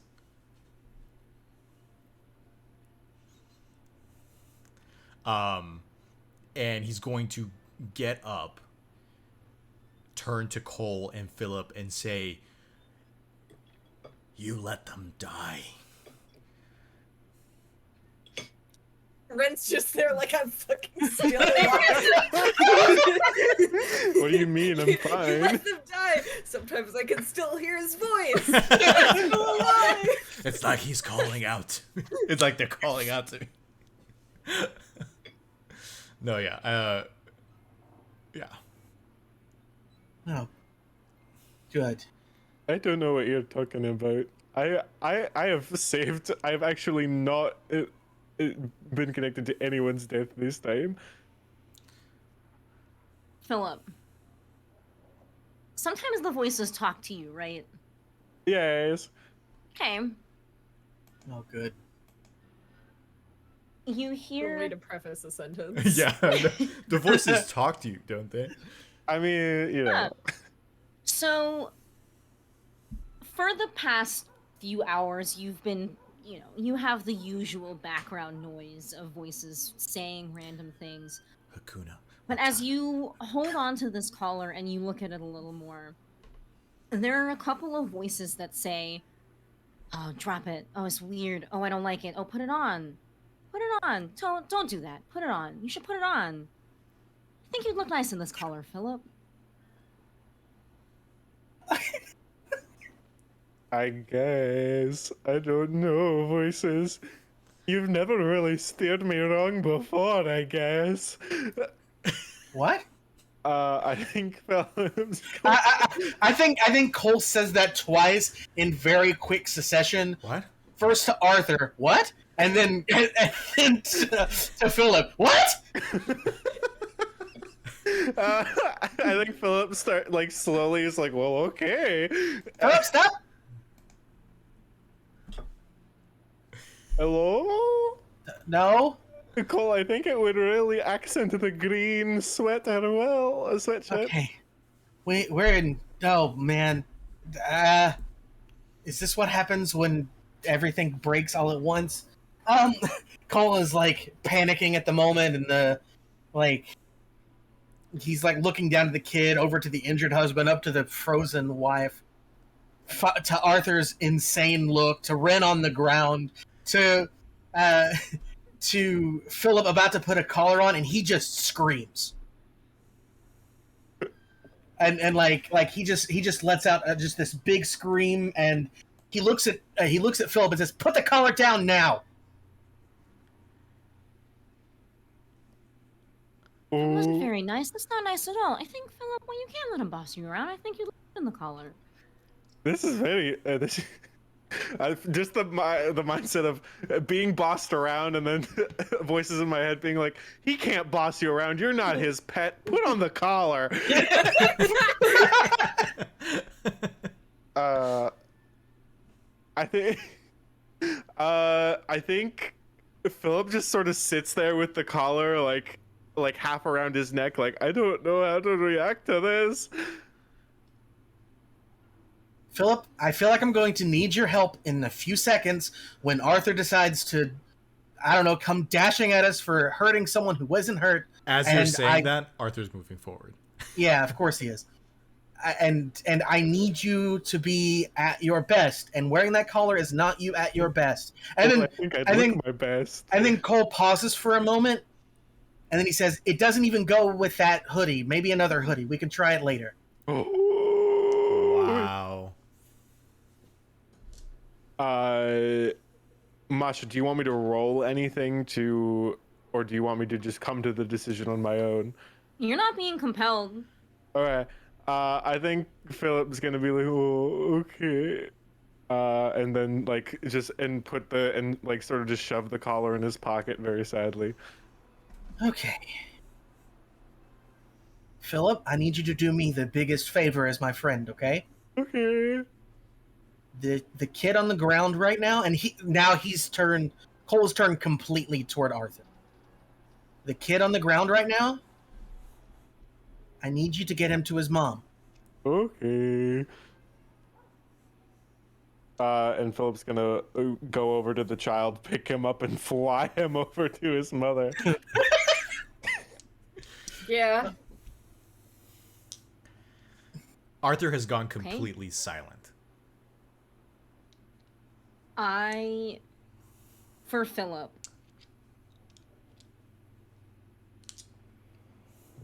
I don't think that a roll needs to be made. This kid is pretty limp in your hands, and you're able to pick him up, Cole's jacket still on him, and float him over to his mom. Feeling the weight of him against her, she kind of shakes her head and is shaking, but scoops him up and looks at you. What do you do? I say, okay, well, I'm gonna go get your husband. The thing you couldn't do. Bye-bye. Jeez. Philip. She doesn't even react and just takes a step back into the house. Oh boy. All right.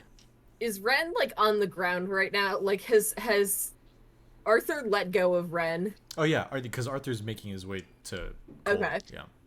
Because Ren is going to get up and grab their sword and go try and. You put threw that themselves- bad boy, didn't you?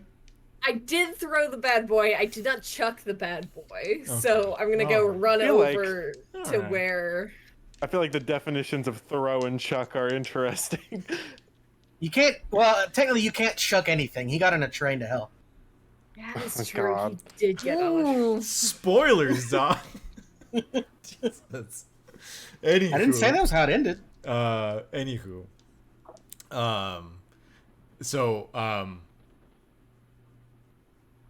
I would like to have Arthur roll kick some ass on Cole. Ooh. Nice little rematch. True. And this time, it's a different person holding back.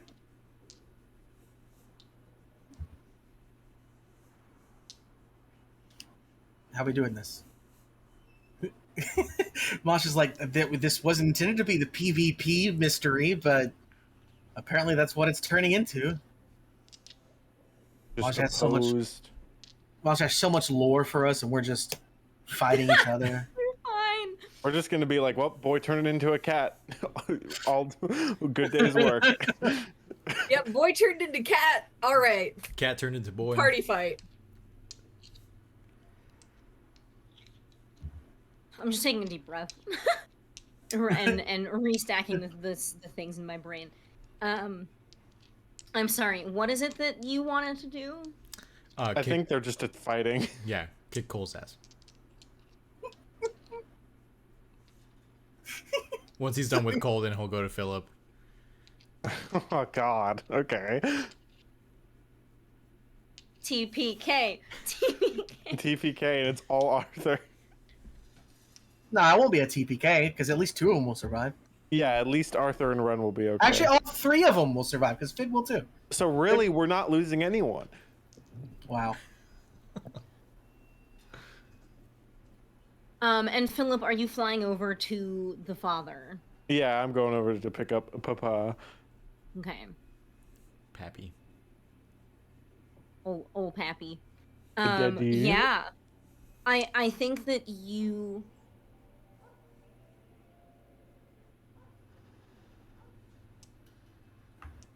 thinking hard.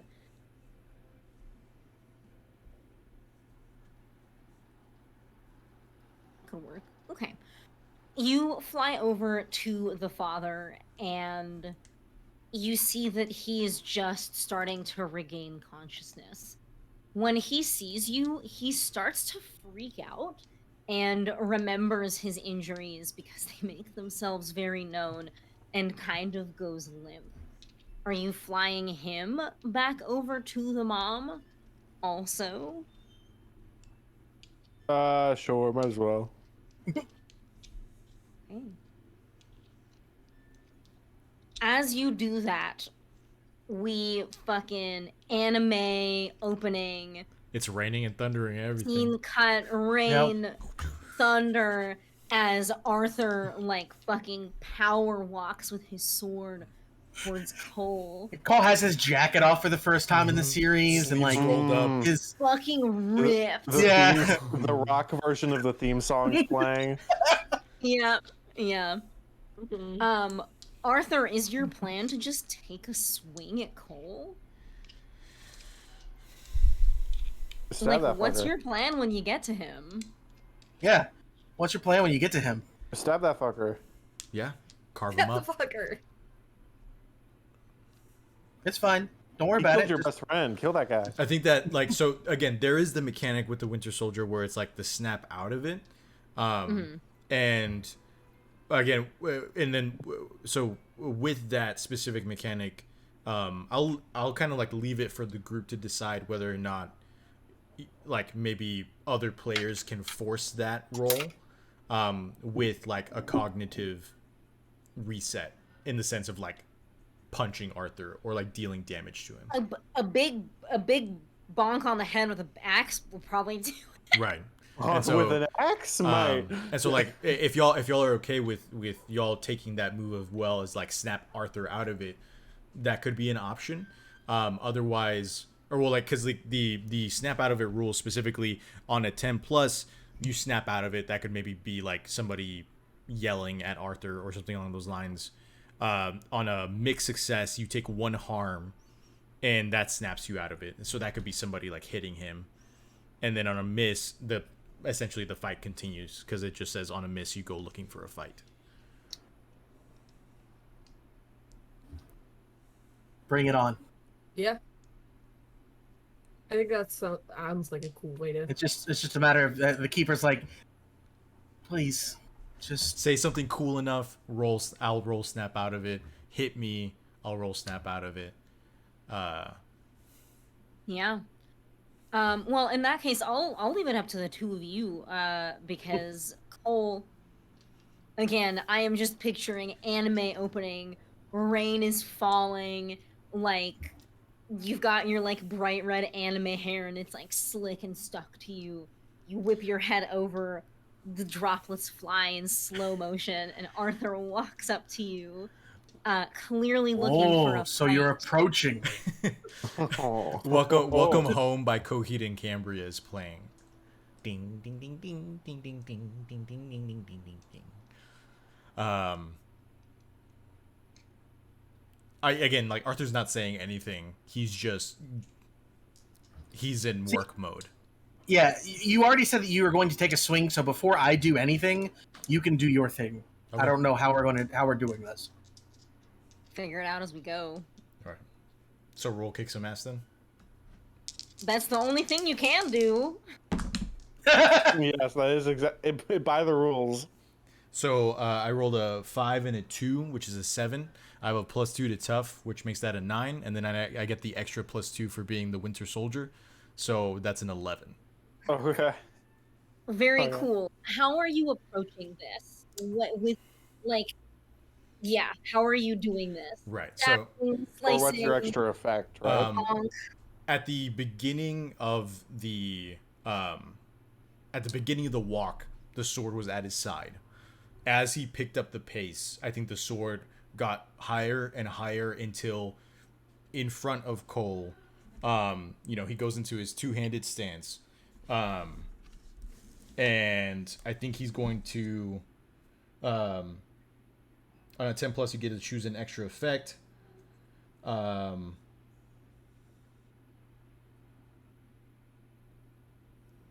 think instead of inflict terrible harm, I think he's gonna force them where you want them. And I think what Arthur's going to do is he's going to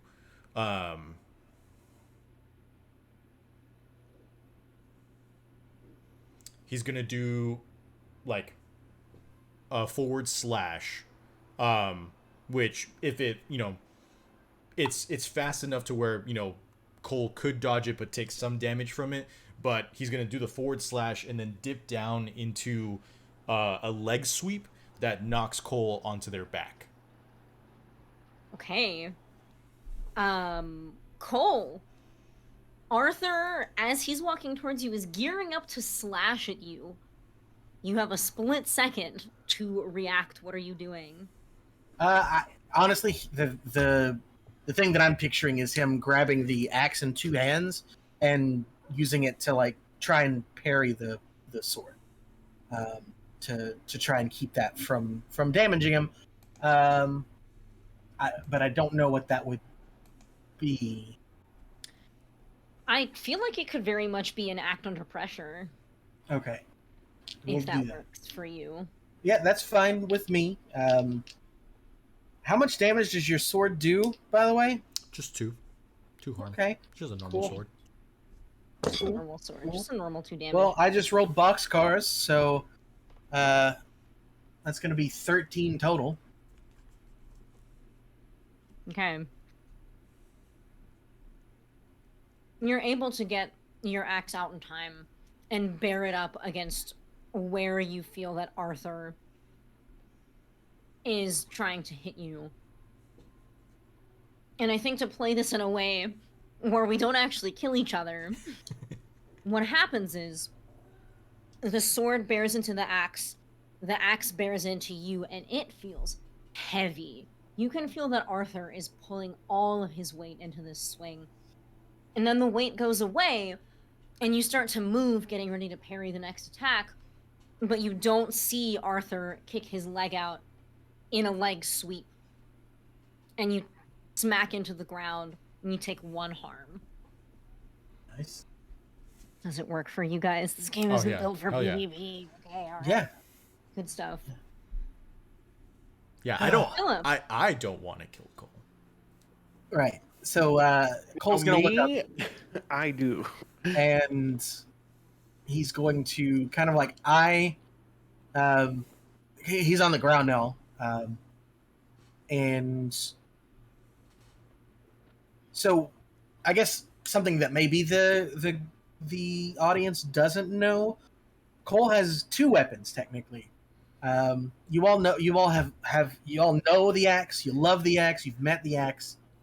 But he also actually has legitimate martial arts training. And I think that as he hits the ground, his instinct is to say, "I'm sorry, Arthur," and then smash his own leg into Arthur's ankle to try and to hit him and maybe knock him down if I roll well enough. But we'll have to see. But it's also a lot less lethal than swinging an axe at someone's head. Because Cole is still in himself. And he's going to shout, "Arthur, you need to snap out of this." And then he's going to kick Arthur's leg, if that's allowed, if everybody's cool with this. I think that would be... Are you hoping for that to be a kick some ass, I imagine? Sure. Okay. And that's going to be 9 plus 1 is 10. As I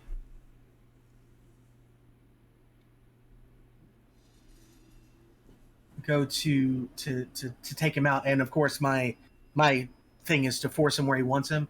But I'm also going to spend my other hold to reduce someone's harm suffered by 1, so you don't actually suffer harm from this, Arthur. Oh. He doesn't want to hurt him. He just wants to snap him out of it at this point because he knows something is wrong. Do you want to roll your snap out of it move? Sure. Is that enough to trigger it? Cole, you said you have to snap out of it, or what exactly did you say? Yeah, he said, Arthur, I don't know what's going on, but you need to snap out of this. And then he kicked him. Sorry, I dropped my die. Okay. Yeah, I'm okay with that being like attempting a snap out of it roll. Sure. So again, with the snap out of it roll, it's a plus sharp roll, and I have a -2 to it. But I do have a +1 to sharp, so it's just a -1 to to the roll in and of itself. So Neat. So that's a 3 and a 2, which is a 5 with a -1, so Cool. 4. So that's an experience. And remind me what happens on a failure? You go on a rampage? Is Yeah, that what it is? on a 4, you go looking for a fight. I guess in this scenario, You're it continues. already in a fight, baby. Yeah. Okay.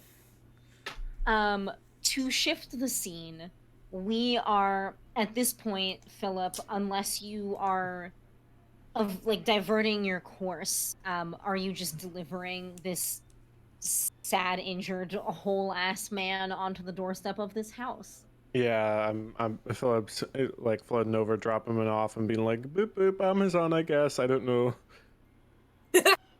Okay. As you put him down, you notice that the voice telling you to put the amulet on has gotten quieter. It's saying, "Yeah, put it on. Come on, Philip. Come on, put on the amulet, please." It's just getting frustrated with you. And concurrently, the storm you feel is starting to abate.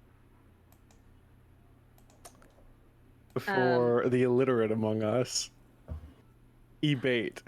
Abate. It is waning. It is Okay. getting smaller and Okay, less cool. intense.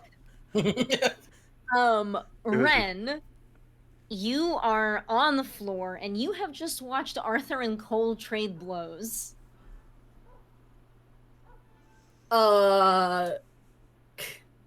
Well, Arthur's already tackled Ren, so I think Ren's going to go attempt to return the favor, and just tackle Arthur to the ground to get. I think Arthur should be on the ground because of. Oh yeah. Right. Yes, I did not specify, but yes, I think the two of you are kind of like, for a split second, both on your sides on the ground, eye to eye. He does actually that, but. Ren is going to basically try and run over there and disarm Arthur, because that's like, yeah, I think that's their number one priority right now is like, hey Arthur, I'm not dead. Also, please don't kill Cole, because then we'll have some different issues. So I think just Cole. Yeah. Just running over there and trying to disarm him. Yeah, Ren helps Arthur up and then tackles him to the ground. Yeah, I like it. That's like super a thing in wrestling. Absolutely. It's like, oh yeah. Yeah. Ren saw what Arthur did to the Ren to just the cat RKOs earlier Arthur. and was just like, Taking notes. yeah. Yeah. But I'm assuming that's gonna be act under pressure to like get across the lawn and not get murked by Arthur's sword. Or protect someone, since you're technically protecting Cole. That is a good point. That's up to the keeper. I think that really kind of all of you notice as the seconds continue to pass that things continue to get calmer and calmer. I'm not gonna make you roll for it, Mars. I think that you are able to get there, and you are about to tackle Arthur. Arthur, you turn to look up at Ren, and you don't see anything going on here.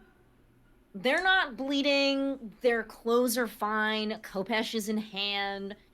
And I think I'm going to force you to roll another snap out of it. Okay. All right. Not force. I'm going to kindly request you roll another snap out of it. Sure. Do it right now. I am forcing you. I'm forcing you to succeed. Hell yeah. Forcing Okay. you to succeed. So that is a 6 and a 4, which is a 10. But I have the -1, so that makes it a 9. So I need to take 1 point of harm, and I will snap out of it. So I think extraordinarily confused with the situation. I think Arthur's just going to like roar and attempt to get up with the sword. If anybody wants to take that moment to. Oh, yeah, no, I already picture that because that Rin's idea was to tackle Arthur, right? Mm-hmm. Mm-hmm. I'm just picturing it happens, right? Yeah. Like, just you look up and Rin is approaching very quickly all of a sudden, and then suddenly it hits you. Yeah. Yeah. Blunt force trauma. I think Ren falls on top of you. Well, not falls, launches themselves on top of you. And I think that you don't have enough time to react. Mm-hmm. And I think that in getting your own sword out of the way of where they could potentially land on it as well, you cut yourself for that one harm. Okay. I think that works better than Ren landing on you hard enough to do a damage. That would be a pretty rough. Dustin, that's a very good comment. Why? Thank you. As soon as his head like bounces off of the ground and Ren, you're like on Arthur, I think his eyes roll back and they like look at you for a moment and you see a microsecond of like relief that you are alive before they just widen in fear. And he says, "Did I hurt anyone?" I mean, Cole got a little knocked down, but he's fine. Cole, you're fine, right? And like The muddy. Arthur's gonna like kind of like shuffle out of the way and look, and Cole, you can see that his pupils have returned and he's just like looking at you with like extreme concern. I'm Don't. so sorry. I don't think that was really you. It's okay. And like Cole uses his axe to like stand himself up. Just like, just kind of an assist. Not that he needs it. It's just, I think it'd be a little silly to have him do a martial arts leap up onto his feet at this point. And I will say in this moment, Ren, since you're so close to Arthur, you see that, kind of like on Arthur's face, pale scars begin to appear. Like they're scars that like have already healed over, but were not there before. And something has caused them to reappear on his skin, and they just kind of like they trace around like different parts of his face. And I think as Arthur is talking to Cole, I think Ren is like standing to the side of Arthur, sort of like, and just as they notice those scars starting to kind of reform, I think they're just gonna kind of stand on their toes, because I've been imagining Ren is shorter than Arthur, and just kind of like look at Arthur's face and try and like, they've been rooming with this dude for a couple months now. Those scars definitely weren't there before. Just kind of trying to figure out where the hell they're coming from, and maybe like sort of absent-mindedly just be like touch them to see if they're real, but it's like, I imagine Arthur's just like, what is going on? What? But just kind of like gently. What are you doing? You got scarred up, but Did he cut me? no. Oh, they're old scars. They're healed over. They're like they look like they've been healed for a long time, but they weren't here a couple hours ago. Well, I mean, I guess if they're not, I have no fucking idea. And I think Arthur's just kind of like, he's gonna stab his sword into the ground, and hold up his hands, and walk over to Cole and just say, "Are you sure you're okay?" Yeah, I'm fine. I beat you up once. It wasn't hard a second time. And Arthur just kind of like, I don't know what happened after I picked up the line. I saw Ren dead, dying. Cole looks at Ren really quickly. Ren just gives like a double thumbs up, like I'm not dead. Well, good news.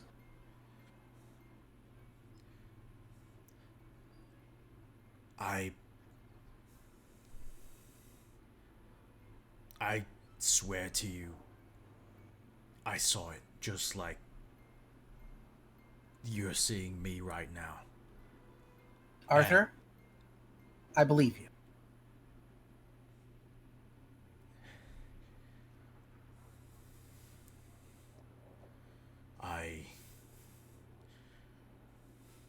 I don't know what's happening,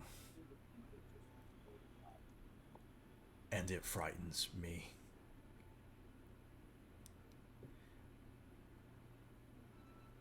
Philip, when you Yeah. are dropping off this guy, are you going into the house? Are you just putting him on the floor and closing the door? Like, what is your I guess I'm approach to just this putting it. household? I don't. I think Philip is like, I will respect your boundaries, and just plop him on the floor and close the door. Okay. And then yeah, and then I guess Philip goes back to rejoin the group.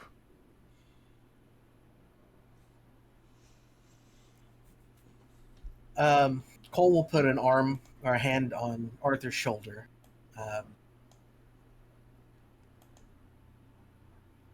Weird things happen sometimes, and maybe we don't get to understand everything. But you're back with us now, it looks like, and no one got hurt. And I'll tell you this, Arthur, if it happens again, I will gladly kick you in the head to snap you out of it if I have to. I think Arthur can tell that you're trying to make a joke, Yeah. but he himself is just, Is he? he's very shaken in general, and I think he just kind of like, if you don't, one of you or me will get hurt. I'm not going to let that happen. And, like, Cole has a very serious look on his face when he says that. And I think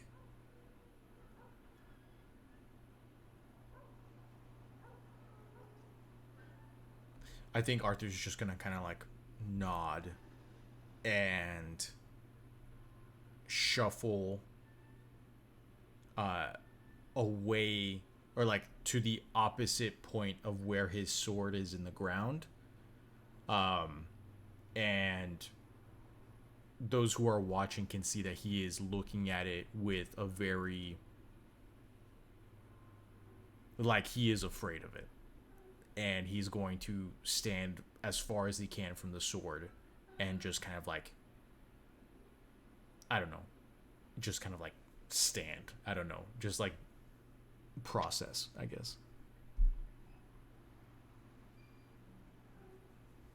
Okay. So, today has been really, really strange. We went to a cabin. Everybody forgot who I was. We almost got arrested. There was a cat. We followed the cat. The cat became a mountain lion, which then became a lion without the mountain. We took off a collar. Where's the collar? I think Philip shows up and is like, I think I have solved this case. Yeah? Well, quite simply, you see. When I touched the bones, I had a vision of a guy getting his face caved in with an axe. At first, I thought this was just a simple, normal human murder, but I'm starting to think at the reaction of how we all react. We have been mind-fuggled. I think and the boy said he found the collar off of one of those bodies. I feel as though maybe this artifact in question that I don't know where it went, is actually it causes some hallucinations that it made everybody kill each other. I changed races completely in there, but anyway, so I think that collar basically caused hallucinations or something of the sort, and turned that boy into a cat and caused everyone to fight over it or something of that matter. So I think this case is good and solved. What happened to the collar? I don't know. Oh, interesting. But you had it last. Did you lose it? It's gone. Huh. I guess it maybe evaporated or something? Maybe it's a cursed artifact and disappears to haunt its next victims.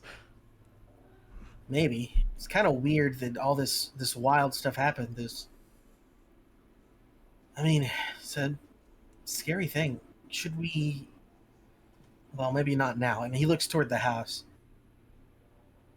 But maybe we should talk to him at some point.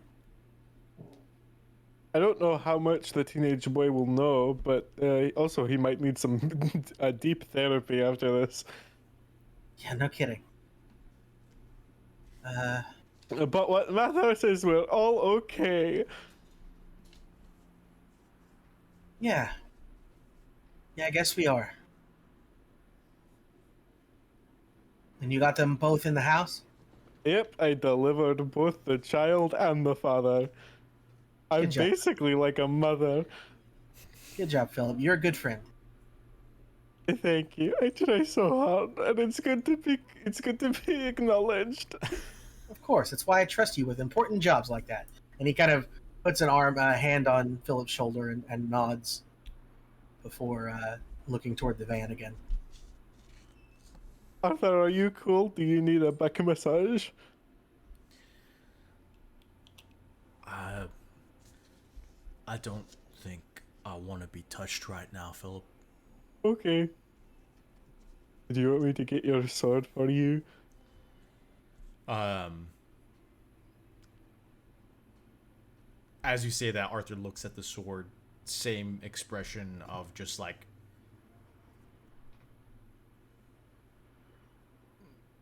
apprehension. That's the word. And he says, you see him kind of like take off his overcoat, and he has like, you know, the cable knit sweater underneath, and over the cable knit sweater he has the scabbard that sits on his back, and so that way the sword is like hidden underneath the coat, and he unclasps the scabbard and tosses it to Philip before putting on his coat, and he says, "Place." My pleasure, best buddy. And Philip goes over and like creepily goes over and picks up the sword and like slides it in and sort of like putting it in. Okay. Love that you had to add the adjective creepily there, just Yeah. just in case we thought he was doing it any sort of like normal, not creepy way. He's sort of twitching, like sort of staring at the very sharp edge that almost hurt Cole, and having his own thoughts about such things.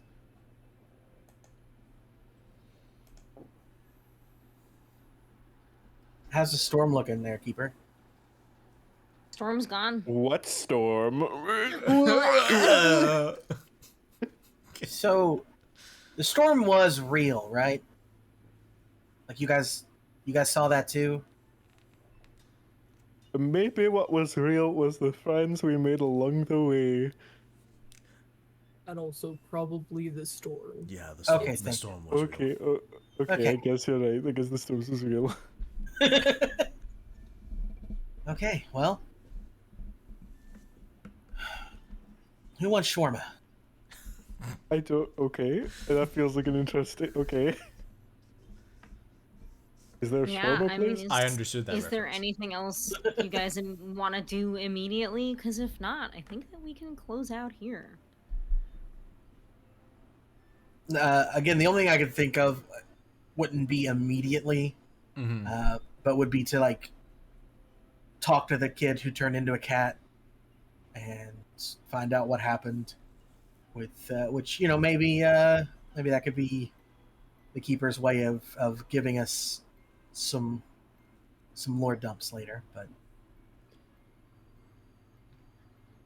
I think, considering what time it is, I don't know I want to open that door right now. okay, But we can definitely save it for another time.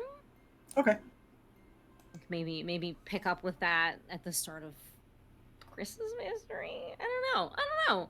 Let's talk about it off camera. Sounds good. Let's figure out logistics off camera. Okay. If that works for you guys. Sure.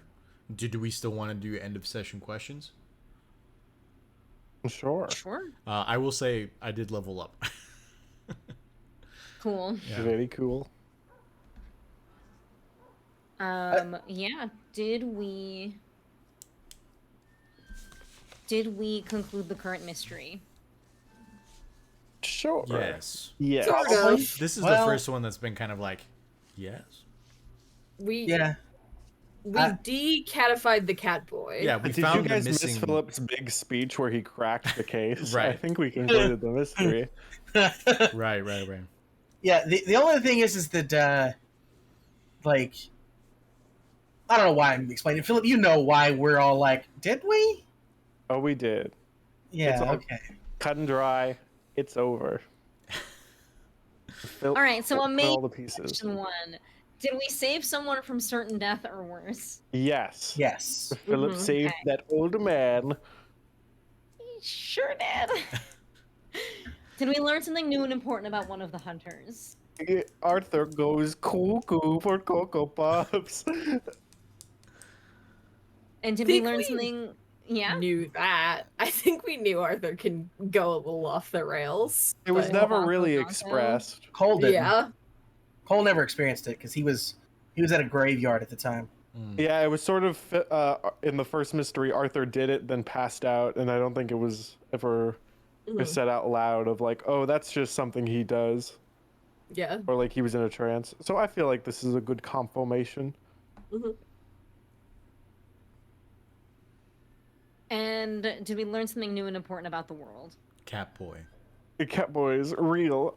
Collar, Yes, Cat there is a boy, collar that turns you into collar. Catboy. but it Cursed disappeared. object. So It's gone. It's like I'm not sure if the collar, the storm, and the things that were affecting us are all one and the same. So I feel like maybe the knowledge that there is something out there is maybe also something new and important that we learned about the world. Would you say that is somewhat correct, Keeper? That assumption? Okay. We can call it 3 S's. Okay. Just want to call it 3 S's. Okay, sure. Two points. 2 2 points of X's. experience. 2 expos. Very fun. I have not leveled. Damn. Just so everybody knows. I have not leveled up. I'm halfway. I think I'm halfway as well. Oh wait, no, I'm 3. Never mind. I'm wrong. Yeah, I'm at I 4. got 2 I was like, out that of doesn't make 7 sense. now. Yep, I'm at 2 out of 8. I'm 3 out of 8. I'm 4 out of 8 or 7. I need to look at my actual document. I'm sorry. I don't even know where Fig's character sheet is. Okay. Well, there's a copy of it. Yeah, a copy of it online that I haven't updated. Yeah, you're right. Yes, there's that too. So I think for us to not go over indefinitely, I will close out. I will close this out with a statement and then say goodnight to our audience, unless there's something else that we're missing on camera. Okay. As you all have these charged emotions, you're still wet from the storm, and you kind of go about your night trying to figure out what to do. Ren, you think back to those feelings of the balancing scales, that pit in your gut when the scales were tipped. And you realize that the weight that tipped the scale over didn't come from this. It came from something else. And we will call it there. We'll call it there. I'll leave you with that extremely ominous statement. Ooh. Yeah. Very cool. Cool. That's all I've got. Thanks for Alright. joining us Thank tonight, you. everyone. We hope you Yes. enjoyed Yeah. it. We enjoyed it. Thank I you, enjoyed Masha. Yes. Huh? I enjoyed the Catboy mystery, PvP, emotional damage mystery so much. It's like we Yeah. broke every rule of Monster of the Week for this game, this mystery. The number 1 rule of Monster of the Week is no Catboys, so. Yeah. God forgive us. Right. Yeah, well, unclench your jaw, drink some water, be kind to yourselves. Take a little nap. And tell a loved one that you love them and hug them and And know call that them you- George. PvP them and smooch them on the lips Yeah. in someone's yard. True. A stranger's yard. Yep. Ain't that the dream? Ain't that the Ground dream, pound though? a cougar. All You right. got it. All Good right. Good night. Good We night, have Play us everyone. out, piano man. Give me a- Good night, everybody. Hey,